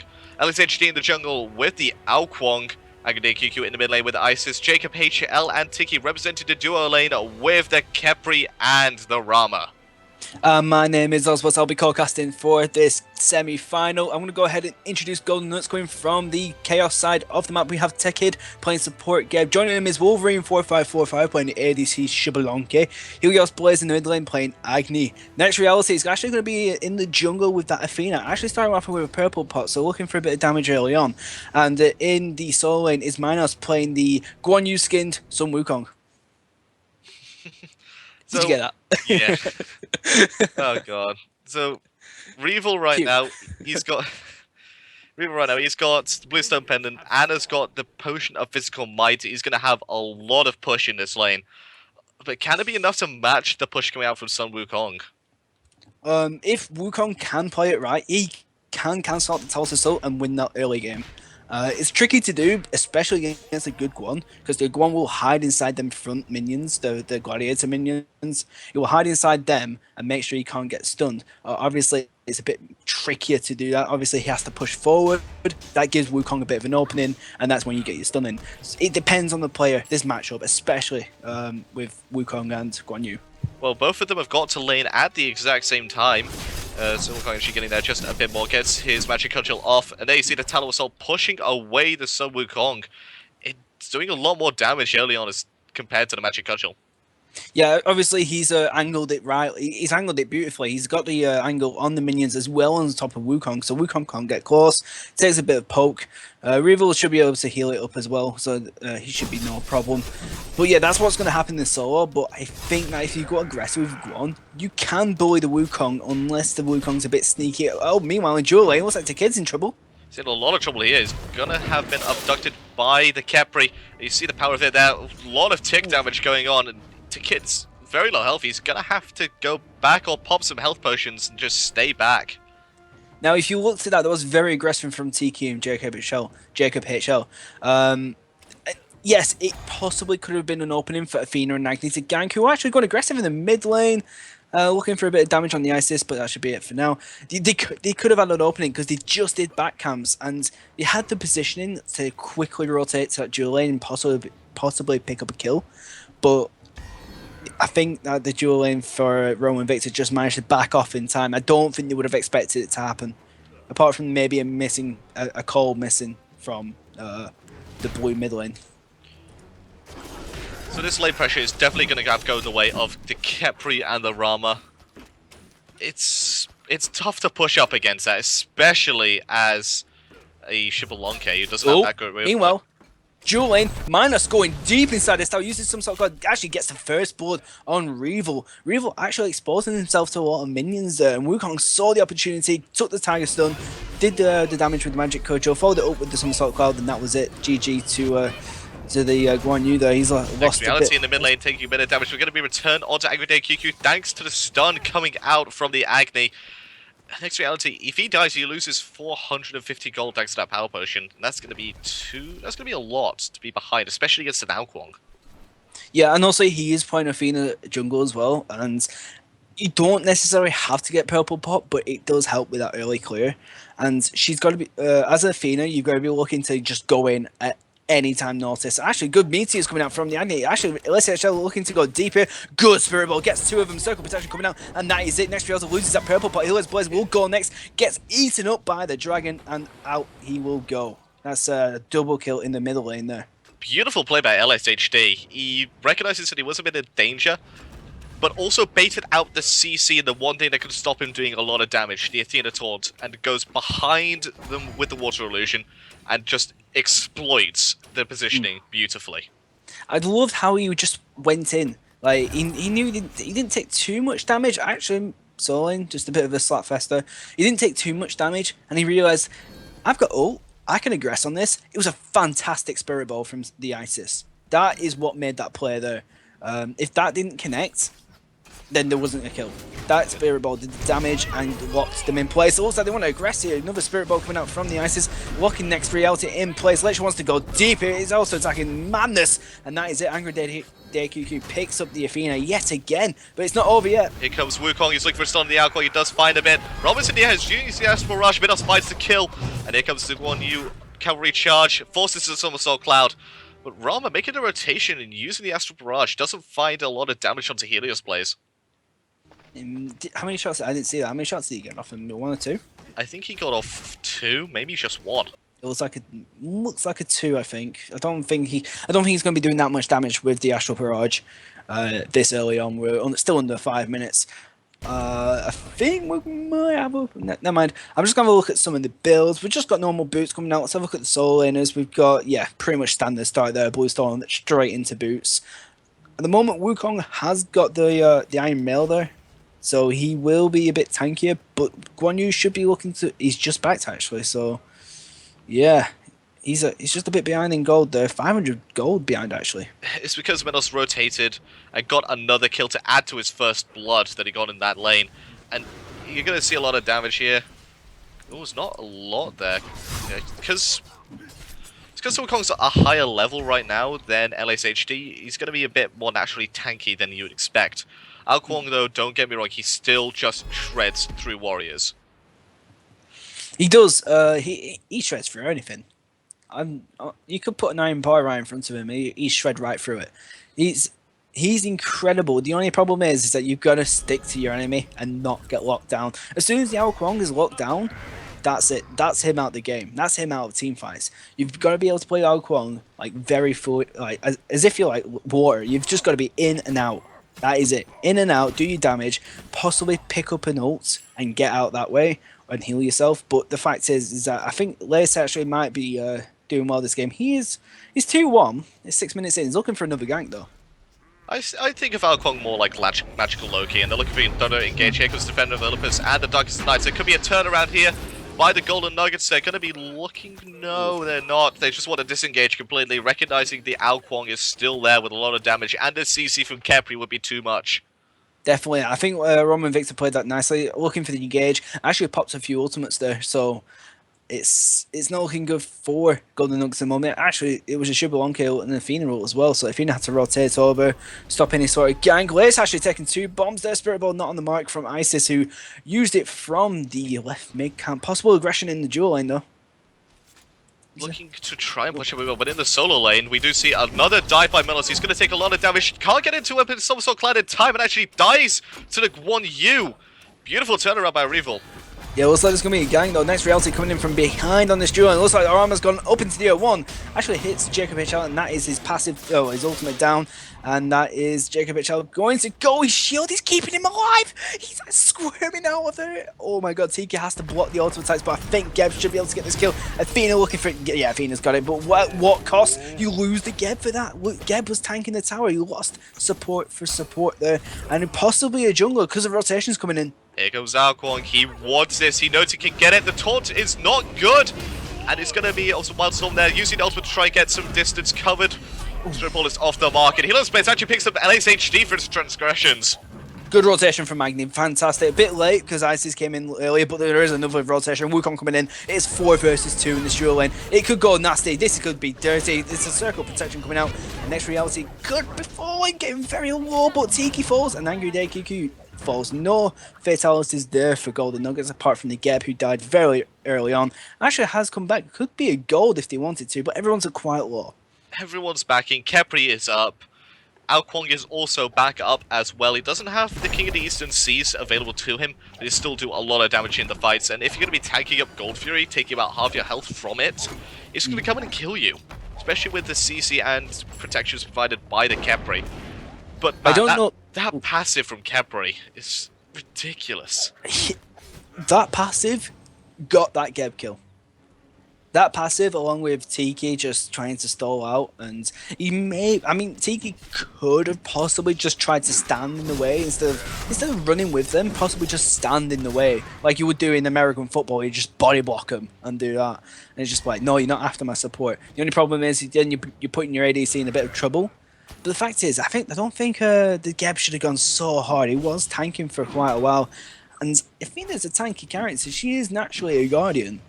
You could have probably tanked 2 or 3 shots, but that was it. But I was having a look at minimap there, possible gank from Ao Kuang. He's looking at that Wukong, very tasty. He's still hanging around, could be a gank. He is full health, is the Wukong, so don't think there's... Yeah, he's showing himself. No chance.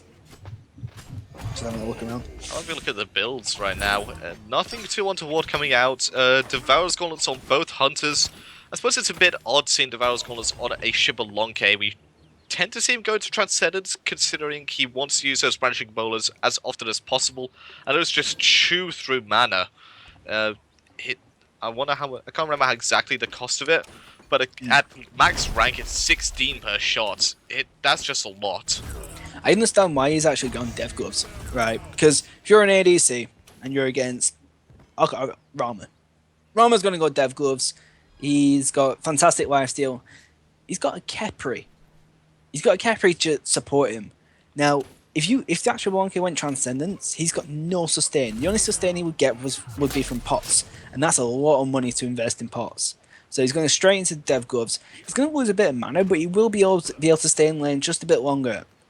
I like what Tiki's doing, just pressuring the lane, trying to make Wolverine. Actually, Wolverine going in here with the Guardian Olympus. That was out of nowhere. Oh, here goes a blink as well. Straight away, beats have been forced. Tiki's going to take a lot of damage here, being slowed by the preemptive strike. Here comes the Kepri. He's going to have his ultimate available to him. They're going to go to Wolverine with LSHD Water Illusion. Can he find it? The beats were beautiful there from Wolverine. It's not enough as Jacob HL picks up the kill. Meanwhile, there's an ult coming out from the Kepri. Keeps Lace HD alive for fighting. Actually forces Golden Nuggets back inside their tower. That's a 4-man rotation. Wukong coming in now, bit late. He has to travel from the solo lane. Guan Yu back into the mid lane. And I think this is going to be a disengage now for now. But Gold Fury is an option. I don't know why they popped the Kepri ult onto the Ao Kuang. They could see it there for ages. They used the Cataclysm. And I think it may have been minions that actually took down the final bits of the shield. Yeah, I mean, it was an early ult, but it did keep the Ao Kuang alive, and that's probably what you want. It was possibly an opportunity to like go aggressive as well. You keep that Ao Kuang alive, he comes back with a certain amount of... Oh, actually, Jacob Michelle going aggressive. Dr. Helios Blaze, and they're going to be taunted out by Next Reality, and Helios Blaze returning the damage with as Meteor stun on Dragon Day QQ. And they're going to get the mid camps right now on Roman Invicta. 6 kills to 6 right now. If we take a look at the graphs, we see the game is pretty much even. 2,000 experience difference, 683 gold difference. It's basically tied. Yeah, you can't split this. There's no towers that have gone down. A bit of damage on the solo towers. A possible gank though coming out from Ao Kuang, coming from behind the Sun Wukong. Wukong doesn't know, it might be a bit too late. Gets absolutely rinsed. Is he going to? Yes, he manages to get inside the cloud. That is a failed, well, I won't say failed gank, but a missed opportunity for the kill. And that's Wukong straight back into the blue buff. And he should be able to farm quite safely, unless Roman Victor have anything to say about it. Does Kepri have the blink of it? No, he does not. He doesn't have blink online right now. I'm imagining he may get that going very deep. He realizes that the Somersault Clan is down. He doesn't have any CC immunity. A beautiful play. That's just knowing your god. That's just a lot of Ao Kuangs will probably hesitate to use the ult straight away. They want to see that marker before they ult. Liz has just gone, okay, if I use that Wildstorm, I know he's going to be in the ult range. I know straight away. So what's he going to do? Blink 3, well, presses to this 3 button, straight away press 4, because he knows he's going to be in that threshold. And that is basically the difference between an average player and a decent player, like especially with Ao Kuang, because Ao Kuang's actually not an easy god to use. No, he's not. In retrospect, if you glue with people, he is easy and he isn't. It depends how you play him. And also a lot of people early game sort of don't know 30%. Of the HP bar. It looks like it's low, it looks like it's almost gone, but it's not quite there yet. That comes with experience, knowing exactly when you can execute. Even if it does say 30%, Gold Fury being hovered over. There's going to be ward battles going on right now. Next round, they're going to get abducted and stunned by the Spirit Ball.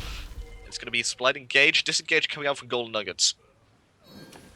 Yeah, it looks like they're just going to back off here. Lace actually coming in. Actually, got Wildstorm. They're actually trying to focus a lot of attention on top of Helios Blaze. Wildstorm, we're chunking down with a bit more health there. Xbalanque ult coming out, but it's just really defensive ult there from Xbalanque. Seeing that there is a bit of aggression coming out from Roman Invicta in this mid lane. The kid could be in trouble. Here comes Sun as well on the backline. Angry QQ fights him with the Circle of Protection.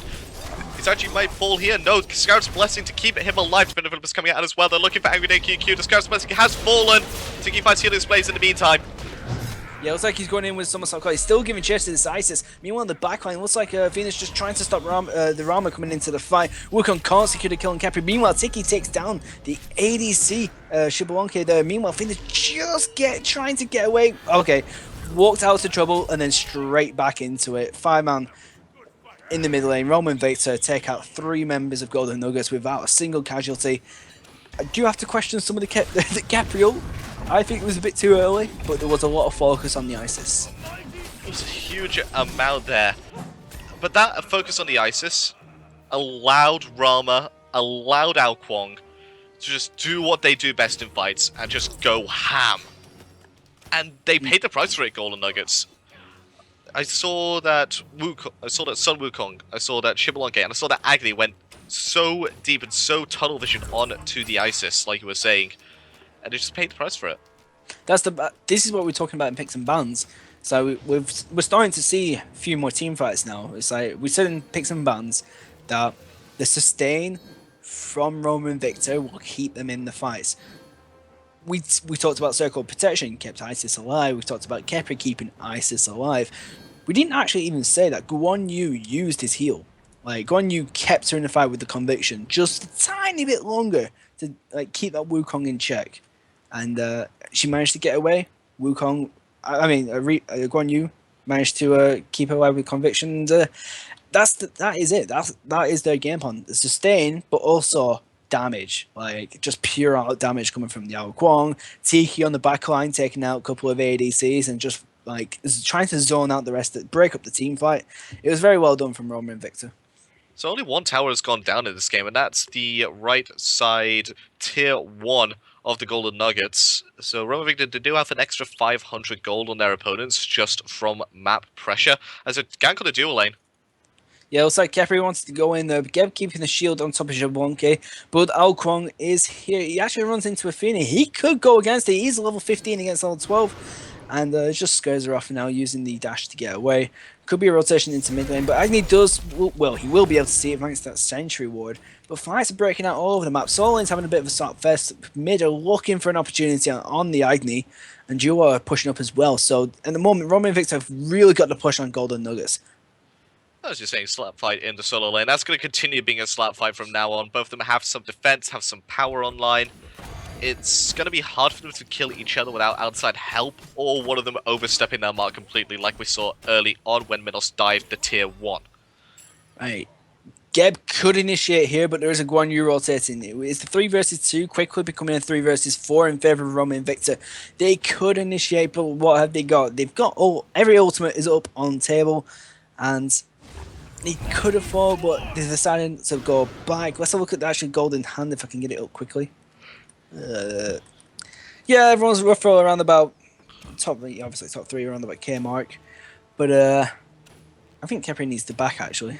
Where is he? Yeah, there he is. Yeah, he had a bit of golden hand there to spend. What's he going to go into actually? He's got the Heartwood Amulet. Yeah, he's just bought that. So Heartwood Amulet. Is he going to go weakening or enfeebling? Weakening? Hard to say. I would imagine. I'd imagine weakening. Yeah, I'd go for weakening. Simply because the heals from the Xbalanque, auto attacks from Agni when he gets lifesteal online, from that Mail of Renewal being built up on the Athena, and the Somersault Cloud from the Sun Wukong will all get disrupted by the anti-healing weakening curse. Yeah, I'm just having a look at Golden Hand. Agni's got 1.3k to spend.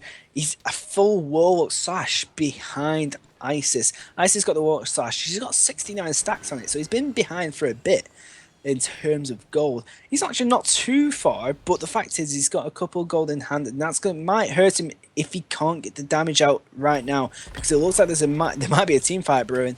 It's going to be looking like there's a engage here from the Ao Kwong. It's a good stone shield there from the Geb. It was a good carcass as well, just to keep him on the tower as well. Take a few extra shots for his trouble. But apart from Ao Kwong looking to initiate, Roman and Victor haven't really done too much about it. I mean, we haven't seen any Guan horse charges. We haven't seen. We've seen Kepri use some dunks here and there.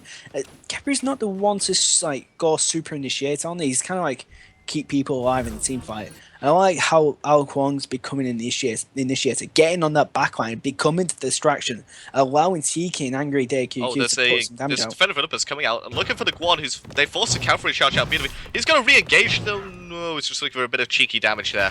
I think he should have done, because he's got rotations coming up from Ao Kwong, who's coming in, he blinks in, gets, just misses the slow out of range. Bird form will keep Wukong possibly alive for now. Helios Blaze actually going against the Kepri here, just on the right side of the mid camps, having to actually back off because he knows that the rotation might come in. And the mid tower is most likely going to be the next point of focus for both teams. They need this mid tower down so they can free up Gold Furies and Fire Giants to be taken a lot more easily. And There is a slight engage. Looking for a bit of poke damage. LSHG is going to get found out by the tower. Can he get the tower? He does indeed. He's got to be careful. Oh, okay. Okay, Bit Kepri. of I think that was a security deposit from Kepri. That I think that was. It was just like, oh, there's a meteor about to hit him. It could fall with something. Best ult just to make sure. But the fact is, Kepri ult is down. Golden Nuggets know that. They know the Kepri ult is down. The only thing they got to watch out for is circle protection, and they could win the next team fight. That Kepri ult was like putting a padlock on a locked briefcase in a safe, burying it in concrete. It just guaranteed completely what was already known, that he was going to get out. Yeah, I mean, like I said, a bit of security insurance. Let's just say that. I think that the fact is, if they lost the Ao Kwang, then it might have opened up the Gold Fury. So, like, and what's the cooldown on it? What's the cooldown? That's a look. He's got 35 seconds. Okay, maybe yes, would have done the same, possibly. But also using the Kepri left the Gold Fury wide open. It's good warding though from Roma and Victor. They do have vision. I think Geb's about to get rid of it. Yeah, he is. He's just about to get rid of it, as I said that. But looks like they want to go in here. So Wukong ultimate force on the right hand side. That's the ended that. We're going to QQ force the beats. And there goes the Cataclysm, locking him down. Circle protection being forced there. Spirit Ball. He's going to turn beautifully there. Wingard's finding a lot of damage. But here comes the taunt from Athena. Kepri's in here as well, using the curse to try and delay the enemy team. There's a fight going on here between Rama and the Sun Wukong. That was a lot to expend on Isis and not get the kill. But Wukong just having to back off away from the Rama, who should be looking... Oh, Kwang going invisible. He wants to Shibolon. He gets stunned out by the meteors. He's got to be careful. He's by himself. He's getting absolutely locked down. Good ultimate from Kepri. Astral Barrage up in here. 1, 2. Agni doesn't realise. Oh, only just. He was probably in the store buying stuff. He was, yeah. He probably was. Oh, I like this from Golden Nugs are doing well. They're just keeping vision off this goal field, but at what cost? This information could cost a few lives here. Possibly. I think. Maybe. No. I think if we're going to take anything out of this game is, don't leave Kepri available to be picked. Yeah. Ao Kwang was dead there. He was, yeah. He was dead. Golden Nuggets did everything right. Gold Fury's actually been... Oh my god, it's been bursted. That is it. It's down. Roman Victor just take away, and this could be a team fight. Kepri body blocks there was so big, because he's just so big. And exactly. One charge looking for the Agni. Gets the Agni. That's 5 man straight on top of Agni and Shibolonke. Just not letting them go. Just locking them down with CC, and that's how you burst down people. Circle protection just obliterating Wolverine there. Minos, he's going to fight LSHD. He's going to find a lot of damage, but he's going to get turned on here. Abduct is... It was good, but the Summerstorm Cloud is better. Yeah, that CC immunity from the charge up in the ult probably kept him alive though, used it at the right time, but looks like Next Reality wants to go and gets the taunt on the backline. Geb coming in with Cataclysm, locking people on the tower. Revel actually tanking his tower very well. The kid's going to fall here. He went in the thick of things. LSHD does fall forward Roman and Victor. Next Reality could be the one to drop next. Very low Tiki. Oh, he's just shoot. Oh, but Agni fights it with the Wingard, so they're going to look for Minos next, maybe even the Phoenix. Roman's going up, yeah, he wants this. Oh, he's going to get it as well. Good Spirit Ball just to lock him in place. And Tika will clean up that kill. Another security deposit ult from the Kepri. Keeping people alive, very nice. But I think he's a bit trigger happy with that ult. He's like, go on, I want to save people. I want to be the support, please. I want to be the support you deserve. But the one you need right now. Exactly. That's exactly it. But a lot of people don't realize that with that Rising Dawn, it gives 50% damage mitigation at max rank to your allies. So using that instead of the ult, it's an option. And as this god gets played more and more, if he gets let through more and more, a lot of people will start to utilize it. I think. I think I mean, we've seen a few Kepri ults maybe a bit too early. Isis could have probably got bursted down if she stayed in that in the position at the mid Phoenix. But when you get Kepri ulted like that, you're gonna get an extra lot of buffs. You're gonna get an extra, what is it? An extra power, movement speed, immunity to slows. You essentially become like enraged. Why do you back off? just go balls deep. Like if you just go balls deep, if you die, you die. The only problem is with that is that if you go balls deep, they ignore you, and then you go, oh, I was supposed to die here. Fire Giant got engaged on. It's gonna get knocked up, his Jacob HL, but it doesn't do that much thanks to his amazing shield. Yeah. Because an engage on, the kid's gonna get abducted. He's not gonna get stunned out. There's a good knock up from the Shockwave. They're looking for a lot of damage. Checks reality, finds a triple taunt into the meteors. It does nothing, it just tickles. As LSHG finds Wolverine, and Wolverine gets the return kill. Yeah, Minions helps out with the Shibboleth getting the kill there, but it's all about this team fight. It looks like Roman Victor just want to go ahead with it. They do have the ADC, which Golden Nuggets don't have. Bombs coming out from Agni, not doing too much damage. The sustain keeping Roman Victor inside the fight. Circle protection will be used. Gev surely should fall here. Yes, TQ will clean that up with the in-hand. Minus could be next to fall. He's getting half health. That Spiritball just managed to juke it, anticipating where he might go. Next reality getting the was that 4-man taunt on the tower? But that's sustain. That's sustain from Roman Victor. It's just keeping him in the fight. Agni, no. No, you can't do it. There's no way. Go away, Agni. Just run. let him have it. He's coming in for the hot gank. He's not gonna find it. He's giving himself away here. Oh god. He's get oh. Just don't do it, Agni. It's not worth it. Wait for the team.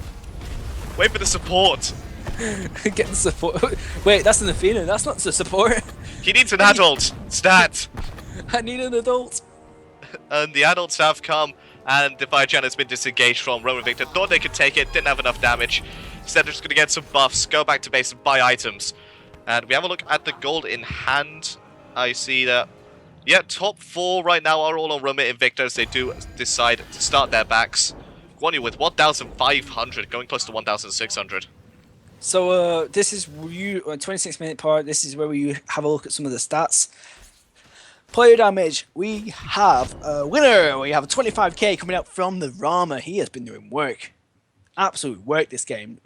Damage from his in-hands have been insane. He's been finding a lot of snipes as well. That's just come from the setup from the Isis, from the 1U, from Jacob HL and his abduct as well. It's been a lot of focus onto the Isis, and that's just allowed Tiki to do what he does best in these fights as a hunter, which is just spread with his auto attacks. Exactly. Carefree just warding the Fire Giant there. Golden Lux did have vision. That's probably the reason why Roman and Victor didn't decide to do it, but they are doing it now. They do have vision. No, they're just going to back off. They are trying to have a few baits over here, but Jacob H.L. could be in trouble. He's actually appealing a lot of abilities here. He's gonna use his appetite to get away. That means I won't be out for the engagement. Here comes 5 members. Blink Cataclysm finds 4 people, but 2 of them use beads.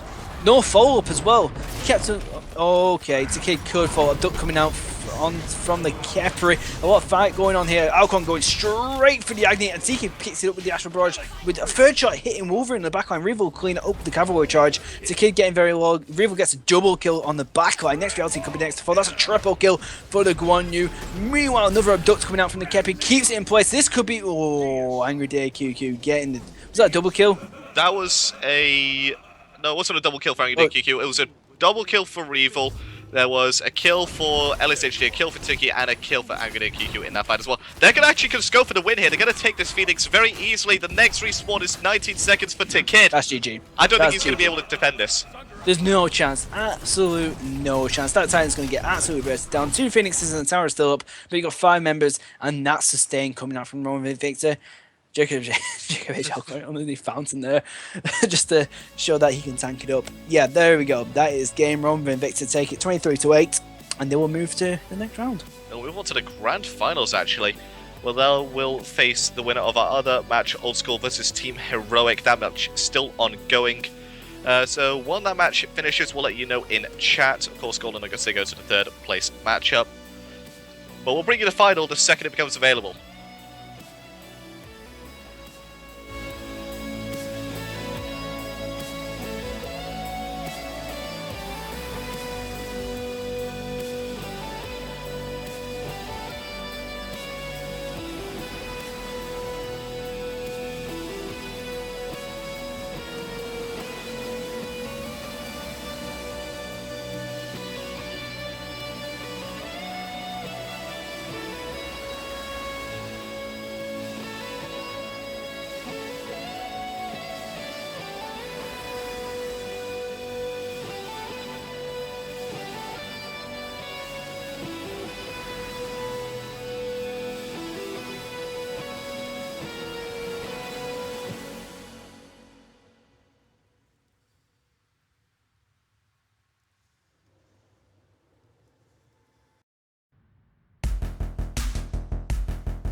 Welcome back to the EGL tournament, ladies and gentlemen. We're here for the grand finals of the Conquest 5 vs 5 tournament.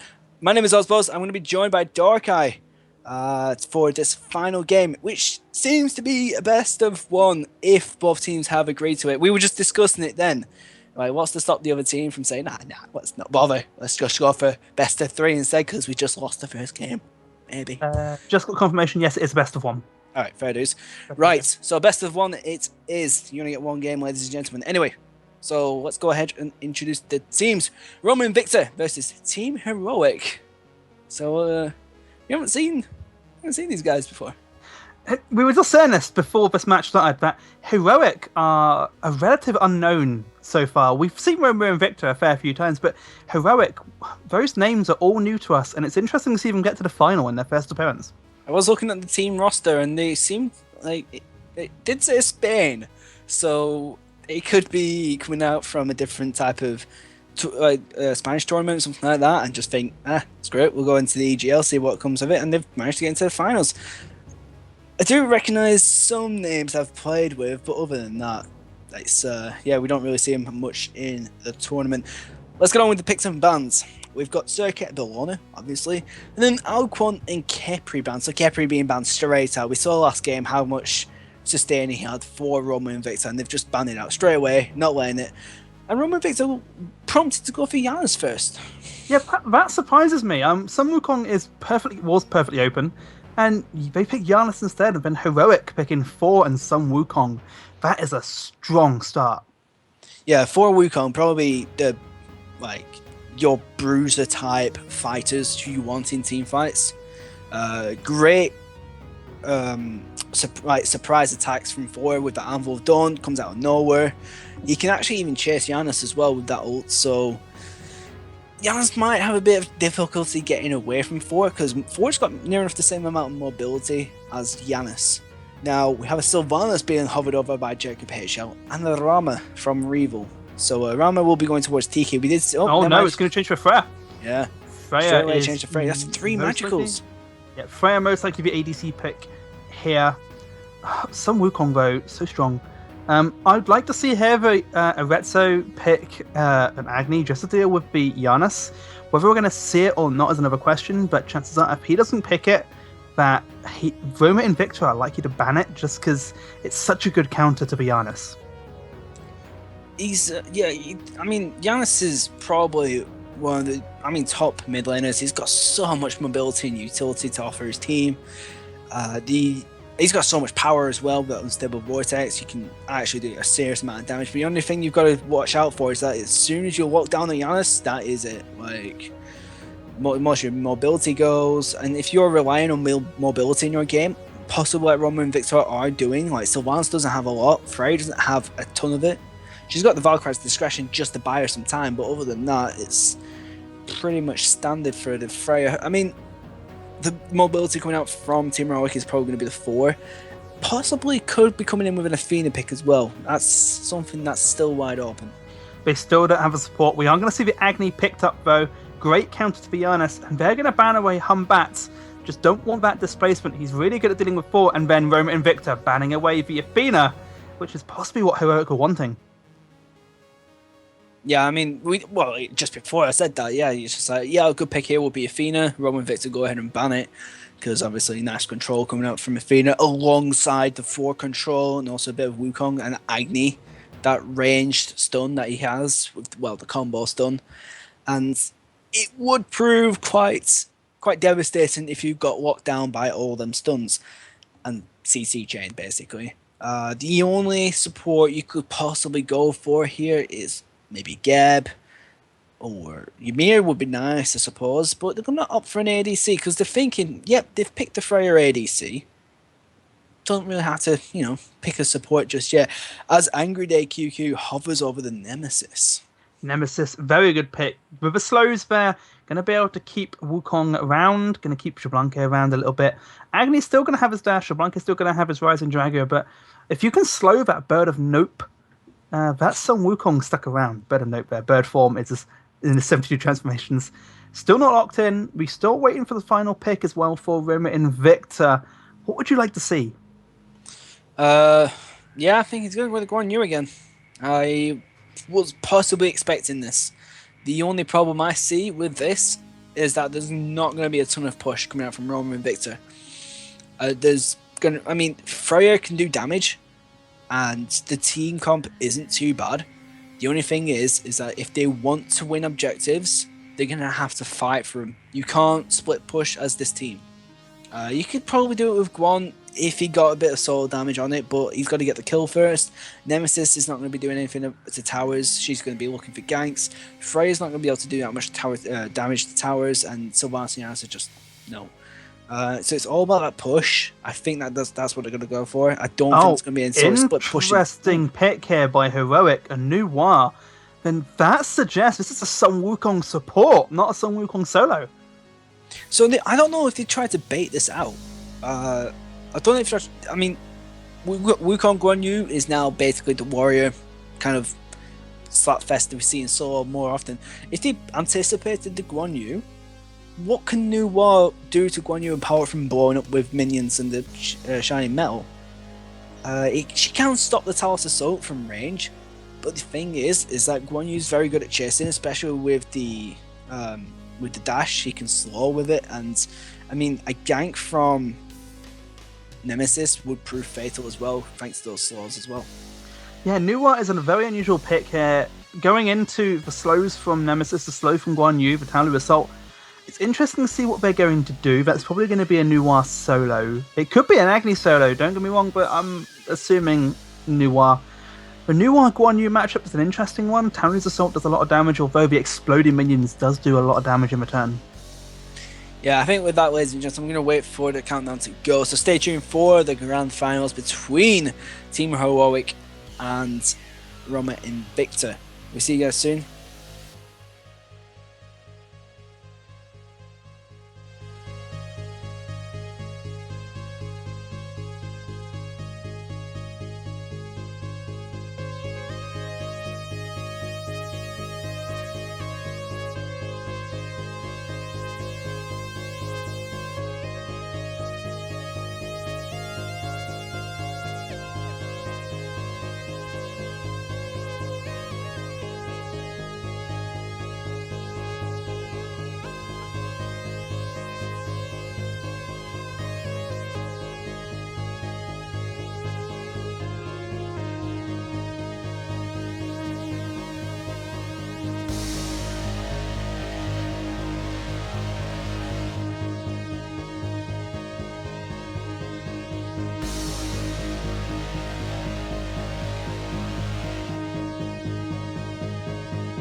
Welcome back, ladies and gentlemen. We're in game for the grand finals of the EGL Conquest tournament. My name is Oswald. I'm going to go ahead and introduce Roman and Victor. We have Tiki in the dual lane with the Freya. Alongside is Jacob HL playing Sylvanas supports. In the mid lane, we have Angry Day QQ playing Giannis. Ace HD is in the jungle playing Nemesis. And Revel in the solo lane yet again playing Guan Yu. I'm co-casting today. My name is Dark Guy 3. Introducing Heroic. We have Drake. Is that Drake 5 on Noir in solo, 4 and Sirius in jungle, Arazo on Agni in mid, and then we've got Mr. Yard and Christian New Style in your duo lane as Sun Wukong and Jablanque. This is an unusual matchup here. I mean, it's not too bad. I mean, we do see a few Wukong supports. We were just talking about this before we started, and you were like, "Oh, is this a Wukong support? Maybe we could see a new wall over there." I said, "No, it's Wukong support. It's got to be because the fact is that you've got Shibalonke. He's not got the best pushing power, and he's against a Freya and Sylvanas, which are pretty much like the incredible pushing lane. Now, what do you do about that? Do you go ahead and pick another support, or do you just go ahead pick a warrior with Bluestone Pennant? And his name is Wukong, who knee pushes very, very hard. Oh, Arizio! Oh my god, how much damage did he take from minions? That was very nice. That is a lot of damage from the minions there. Yeah, we are going to see Nemesis on the right hand side trying to take the mid camps by herself. Left camps are going to go in favor of Heroic by the looks of it. Just going to casually split the two. Nothing too drastic there. Although left hand side is pretty pushed up by Roma and Victor. Heroic going to have to be a little bit on the defensive, but what do you expect? This is a Sylvanas Freya lane. Yeah, that's going to get all the damage on the minions before the minions even arrive, and now the Wukong Jablanque have to be very, very careful. Yeah, it's really pushed up for the dual lane there for Roman and Victor. I'm just having a look at the solo lane. New World got incredibly low against the Guan Yu. And actually Guan Yu got really low as well, but the conviction keeping him in the fight. Meanwhile, the New World has got no pots left. She had one health pot, one mana pot, and they're both gone already. And we're about a minute and a half as Arezzo pauses the match. I think we might have a DC. Now, I just actually want to talk about the matchup with Giannis and Agni, and it's like, okay, Giannis has got a great amount of mobility, got fantastic power.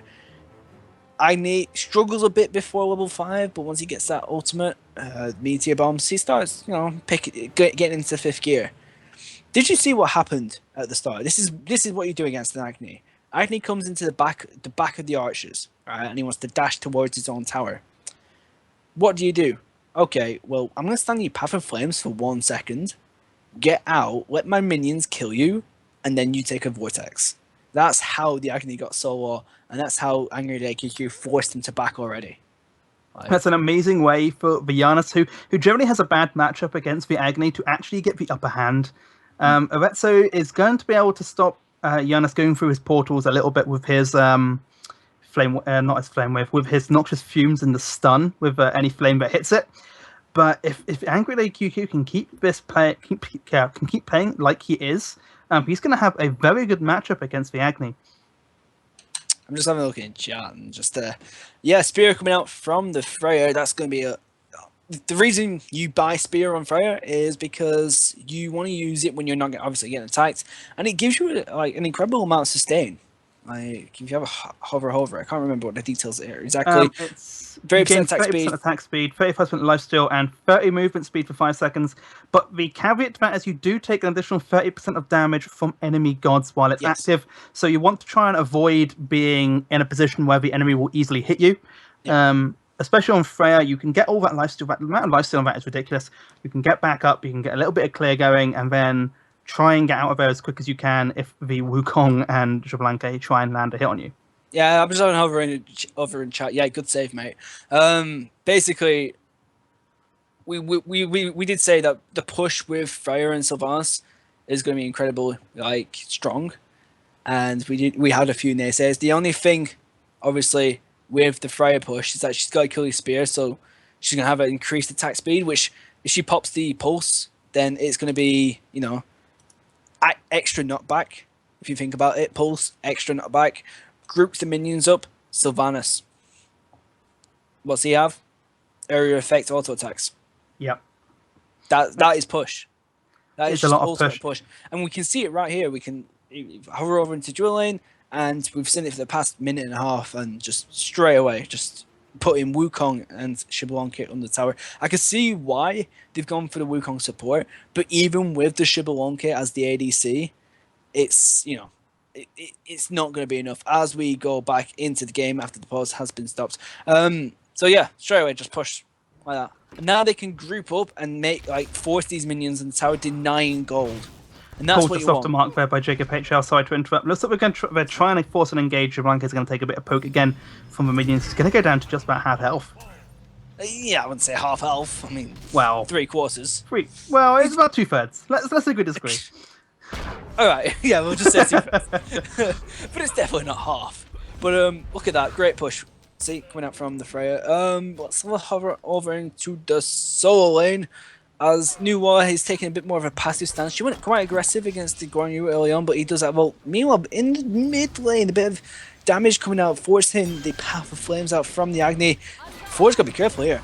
Yeah, Ford's got to be very careful. Flame Wave is going to come out, trying to stop it, although in serious is about one-third health at this point, and Angry DQ is just regenerating all that health. Are you sure it's not half? No, it's under half. And then I don't know, that was pretty close to half. On the left side, we have seen Mr. Jard going to have to use the better note to get out of there. He's going to get out of dodge. Nuwa using her ultimate there, not really anything coming of it.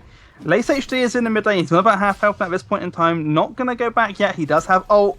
Agni down has his ultimate as well. So in about 90 seconds, he'll have 3 bombs. And that's when Agni starts getting majorly online. Just having a look in the right lane. Yes, Guan Yu is looking to go on the behind. He knows the new ult is down. She managed to get in tower just in time before Revo could initiate on top of her. Let's have a look in the mid lane. Just casual farming as usual. Possible rotation here. 4 is level 5. This dual lane is pushed up extremely. Yeah, great communication there. Just teammates saying, look, we might have missing. And straight away, the dual lane just back off to a safe distance and, you know, just don't let 4 have the opportunity to gank, and that's the best thing you can probably do. Yep, at some point, this duo lane is going to need a gank. It's one of those situations where Duo is really struggling. Xbalanque and Wukong not quite getting the chance to get online. They're losing a lot of gold and experience to the tower. But Agni's making his rotation, going to get called out, just going to go do the purple buff. Yeah, just backing off to the purple buff. Mid-camps are coming up. Right, mid-camps should be going in favour of Roman Victor. Team Heroic looking to just secure these left ones as well, trying to keep the gold as even as possible. That's what the game is all about. We're seeing Nemesis straight away going into the Ichabod, so no boots coming out, just straight into the Ichabod. And it's going to give us some attack speed, but what a... Oh, God. In the middle at the moment, we're seeing a huge engagement. Agni going down to half health. He's going to miss a stun. Is for Giannis just going to put out. Nope. That's mobility of Giannis. But the ultimate coming out from Xbalanque to try and save Drakes in the solo lane. Guan Yu going to get back. He's just surviving on 3/4 health. And that's first blood for Roman and Victor. The ultimate from the ward just came back online. And I know exactly how she died without even looking. Her ultimate's down. Guan Yu uses cavalry charge. That is it. Let's just end the story. Like, she used it ult very weirdly. I thought she used it again then for a sec. But I went half blind for some reason. But yeah, she used it. I mean, I don't think she used it defensively, but she wasn't in, like, her health bar wasn't that low to, you know, warrant an excuse to use the ult. And there was no one that was in ultable range, so it was a very weird ult and left her wide open, because at the moment that's the only thing saving her from, you know, the Guan Yu being too, like, really aggressive, like he's just been there. Possible Invader. Yeah, it looks like we're going to see Roman and Victor take away the red buff from Heroic. Brilliant call there. Look at duo lane. Looks like they're going for an engagement duo lane. Are they going to find anything? Xbalanque is at half health, but going around the back of it. Are they going to go for it? Nemesis ultimate has been used. It's going to get the slow, and the kill is going to go onto Tiki. Now it is just Sung Wukong by himself. We're going to use the ultimate from Sylvanas. He's going to take a pit. Going to go down to minions and the tower after Sung Wukong got a little hit on there. For going up in the air, he wants to engage. Gets 2 members. Meteor's coming down as well. This could be a kill. Yes, Lich HD falls. Tiki could be the next to fall. He's got no mobility. Valkyrie's discretion is down. Great zoning out from Angry DQ, but it's not going to be enough. Missed Meteor from the Agni. He can't have any catch up.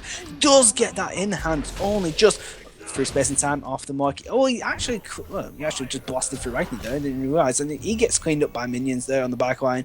Angry Deku could be going for a double. He gets the portal. Will he get the vortex? Yes, he does. That's a double kill for Angry Deku. Nicely done from him there. Christian Newstyle is back in the lane, but he's not looking to engage. He just goes off and does his purple buff.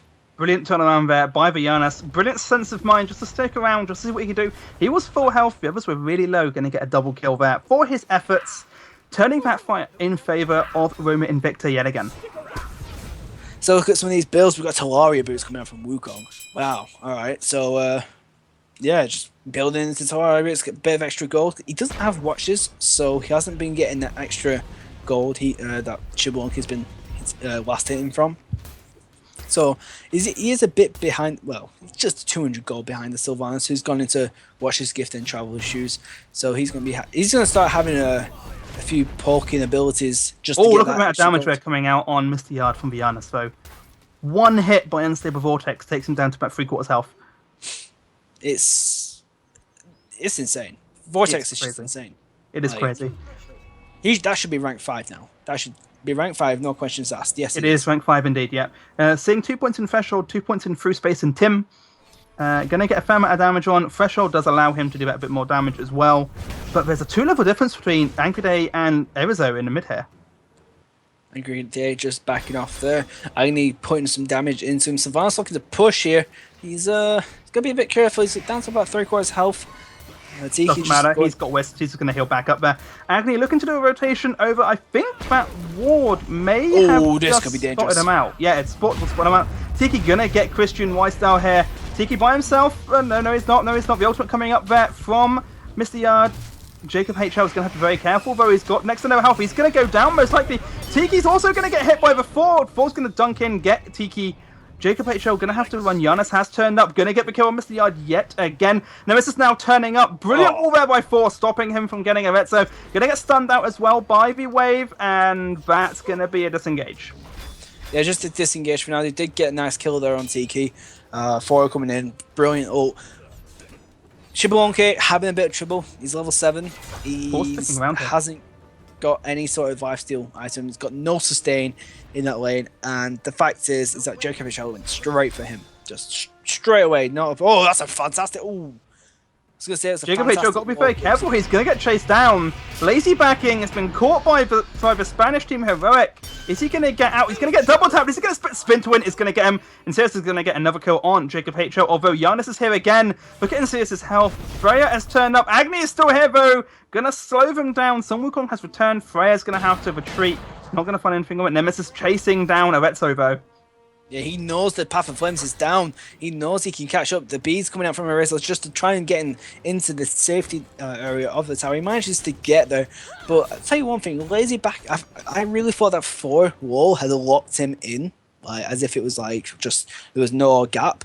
I couldn't actually see the gap. Oh, Angry Deku, keep getting. Oh dear me. Yes, dear me. Kill to Arezzo there. Arezzo on next to no health, gonna get out of there, gonna get another kill. 6 for 6 at this point in time. Roma Invicta still a little bit ahead though, about 1,500 gold, 3,800 experience. But each fight they do like that is giving Heroic that little bit more gold to catch up. You are in trouble. Ultimate coming out from Lace HD. And that is an ultimate coming out from the Fire Shots. Actually, Envelope Dawn coming in off the mark by a million miles there from Sirius. He actually gets the nice double tap Berserker's Barrage, but he's got 3 people to deal with here now. He has a bit of support from the new War, who's going to get instantly rinsed from that Wrath of Terror, followed by the in hands of Lace HD. 4 could be going next here. And just teleport. That's a nice teleport. Actually using the wall to his advantage and buying him some time. But Lace HD could tower dive. Agni's here for some support. Yes, he manages to get the kill, but at what cost? Takes a tower shot. Agni and Wukong are looking for it. He goes around the back. This is probably the safest path for him. They've lost sight, and that is it. He manages to get out of there. Giannis actually going aggressive on top of the Agni, bursting down to less than. Nemesis is going back in. Nemesis wants it. That's greedy. That is too greedy. Way too greedy. Angry Deku, you're actually getting some nice damage off, but it's on the decoy, so it's just wasted the vortex there. It'll be back, don't worry, it'll be back up in about now. It's up now already. Oh, dear me. We are going to see, that was remarkable greed from Lace HD there. He was home free. The ultimate was still active on him. He could still have a little bit of extra speed, but nope, he was gonna try and get back in, get the greed. He had the taste of blood on that, so overstayed that, although now seeing a huge engagement. Oh, we're going to see Mr. Yard get stunned in place by Jacob HL. What's going to happen? Mr. Yard has to be very careful. He's got next to no health. Is he going to get hit? Oh, he's got 90 health remaining at this point in time. He's going to go back. The Vortex is chunking. He's only got the Choosing Magi and Cross Pen, but before going up in the air, he's looking to go on Giannis. Giannis' spot is out of range. Good wall, but he does realise that portals are a thing that Giannis has, and he can go through walls. Unfortunately, everything off the mark by 4 there. Missed the dunk, missed the tectonic rift, and then the Mjolnir's attunement missed as well. So that's got to feel pretty bad. Yeah, also a bit of a grouping here from Tier Heroic in the mid lane. Let's look at some of the grasp while everything's a bit quiet. We have a 4.3k XP lead on Roman Victor. Actually, never mind. Less HD, just have a bit of a poke there on the Wukong. Goal difference is 2 grand in favour of Roman Victor as well. No Goal Fury attempts at this moment in time. You haven't really seen too much warding just around it. As I said, that Jacob Shell puts a sentry ward straight on top. Yep, pretty much. To be honest, you just say Caster's Curse. It is. I'm going to change it. I'm going to say I'm predicting the future. Caster's predictions. Yeah, predicting the future. That's what we're going to call it from now on, because we're that good. Okay. You can call it that if you want. We're not. We are going to see Giannis wreck Arezzo in the mid lane. Arezzo going down to half health yet again. This unstable Vortex doing so much damage, just chunking everyone he sees. Let's take a quick look at the builds while we've not got any fights breaking out. We have a Steel Mail at this point in time from Sylvanas. That is most likely going to be a Sovereignty. I wouldn't expect to see a Mystical Mail on Sylvanas. Ooh, Freya getting ganked by 4, but the good balance just to deny that damage from the Berserker's Barrage. If you had a quick look there at the minimap, Yas was there for the quick rotation as well, just in case things got a bit hairy for the Freya. Managing to get out there, he actually put down well, the ward was already there. Sentry ward gets that and puts Vision in favour of Team Heroic. They are grouping up in the mid lane. It is a 3 versus 3 at the moment. Vortex coming on top of Wukong. Chunks a bit of damage, but not enough to be too scared about, but he is in a bad position. Wukong, the ultimate coming out there from Nemesis. The ultimate is going to be wasted though. Missy is going to get out of there. Nemesis does still have that little bit of extra movement speed if she needs it. It looks like 4 and Agni are rotating over into the duo lane though. Tiki has to be very careful. I don't know if he's aware. We do have 4 dunking in. The bees are going to be used. Valkyrie's discretion is going to be flying her up in the air. 4 going to miss with the wall. Tiki knocking her up in the air. And that's going to be a... Oh, Sylvanas is actually in there. He wants it. Going to see Serious teleport out of their Agni. Wanting something as well. No. Wisps are going to be used. Healing up Angry Day and Tiki. And now Wukong has turned up as well. Meanwhile, Nemesis is doing mid camps. She is, but let's talk about this fight because Tiki's in some serious trouble. Good banish, but Berserker Barrage is going to clean up the kill. Angry Day, QQ falls and gives a passive to Shibbolong here, who's now actually got 2 kills. Jacob Fischel could fall here. Nemesis is rotating. This could be a possible Gold Fury for Team Heroic, but I believe they might be a bit too hot, and they do see Nemesis coming in. Yeah, Nemesis walks straight over a ward, going for the Gold Fury. She's going to get a brilliant 3-man hit with her Slice and Dice, but it looks like they're going to disengage. Sylvanas, again, the target of everyone's attention. No, he's going to get stunned out by the Agni. We're going to go down to half. Now we're going to see Nemesis try and go in there. She's going to use the wall. Oh, are we going to see... Oh, 4's going to go down to Lace HD. Yeah, he teleported in, trying to get the kill on the Sylvanas. Didn't really work out. Now Revel's going in with the cavalry charge. He wants to catch up, but who's he going to go for? Absolutely no one, because he can't catch up. That is a birdie Wukong, and Everazio has powerful flames as well. But look at this free space and time coming out from Yas.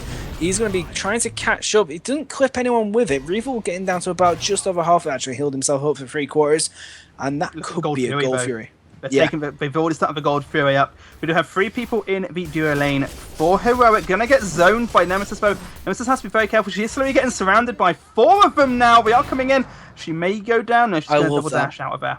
I love that. That's a really smart play there from Lace. Actually puts 3 of them away from the Gold Fury. Like, even if he died then, that would have been worth. But meanwhile, the fight doesn't still continuing, forcing a Wukong here. He should be able to get away. Yeah, that's it. That's just a disengage from Team Heroic. But back to Lace. Really good zone in there from Lace. He kept 3 of them at bay near that purple buff.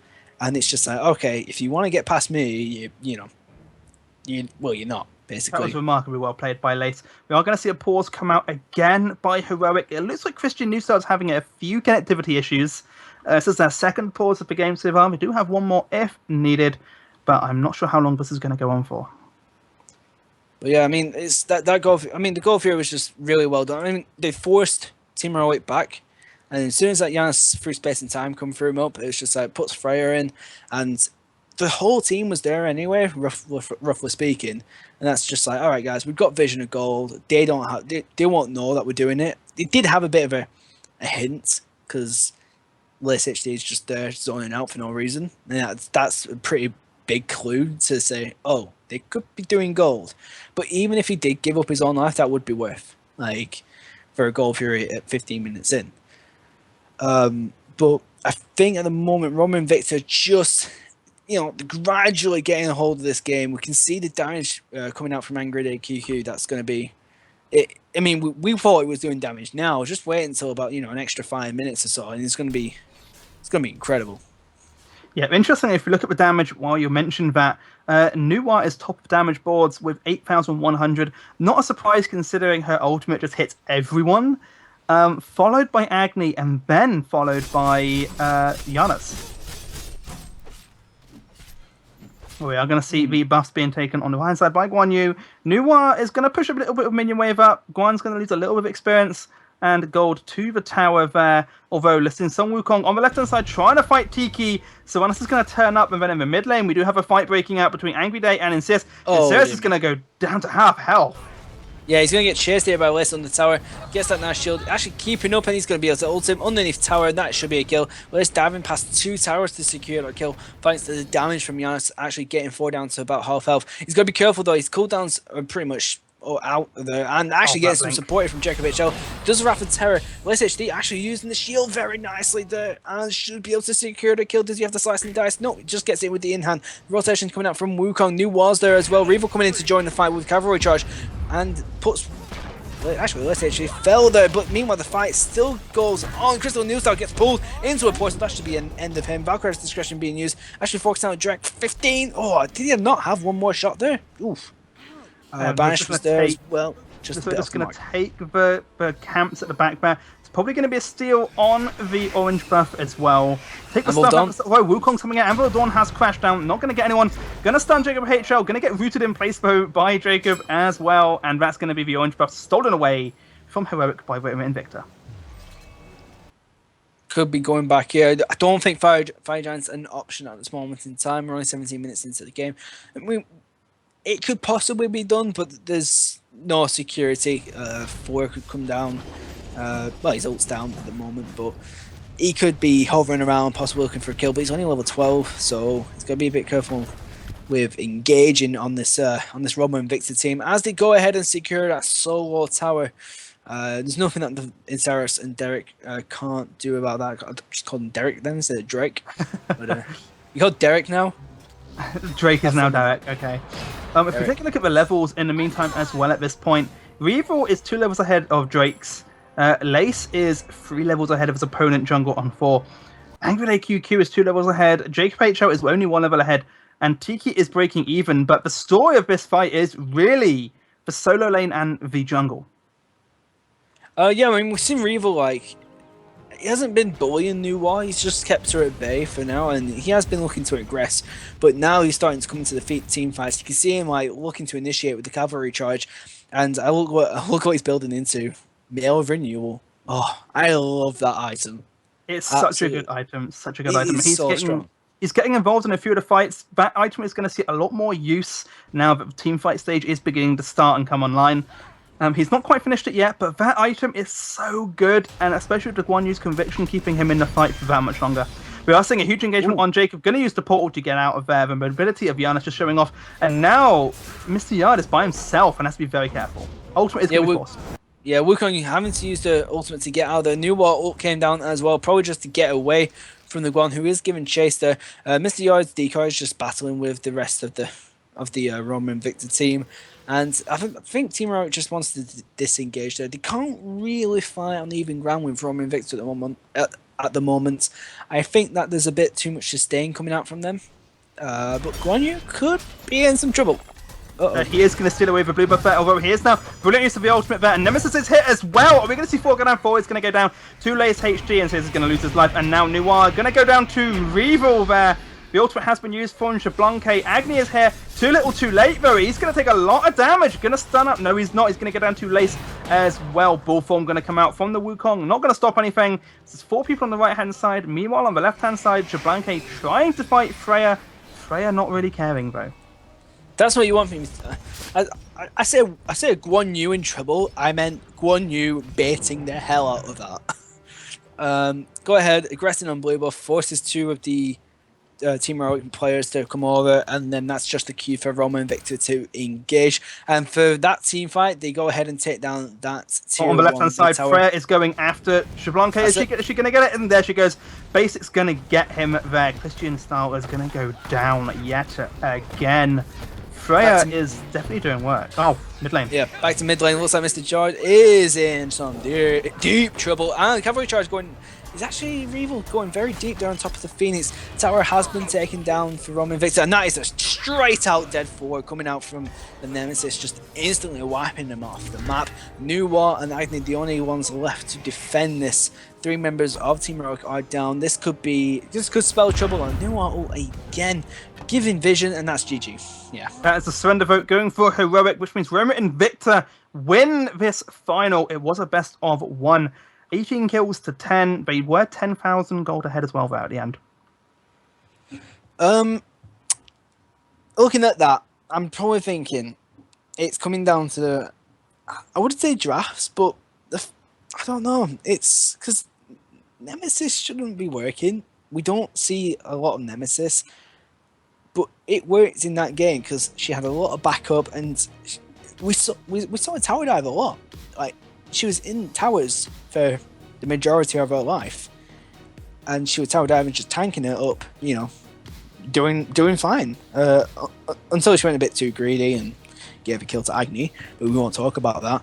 And there was nothing that Team Heroic could do about it, because I just think they had a bit too much sustain. Yeah, I mean, Heroic were having a very hard time. I think their solo lane and their jungle was struggling majorly in those fights. 4 ended at level 14 and Nemesis ended at 19. So 4 wasn't quite doing as much work as I guess they would have hoped, but Nemesis just had so much support. They're definitely player of the game in my eyes.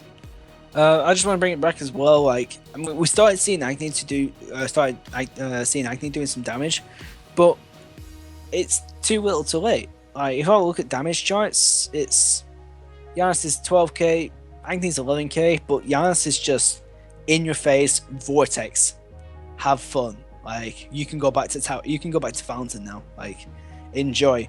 But I mean, Nemesis having 11k at 21 minutes in, like, she's only just 500 damage away from Giannis. Like, and we were looking at Giannis like, oh my god, that damage. But Nemesis was doing work as well. So yeah, completely agree with you on that one.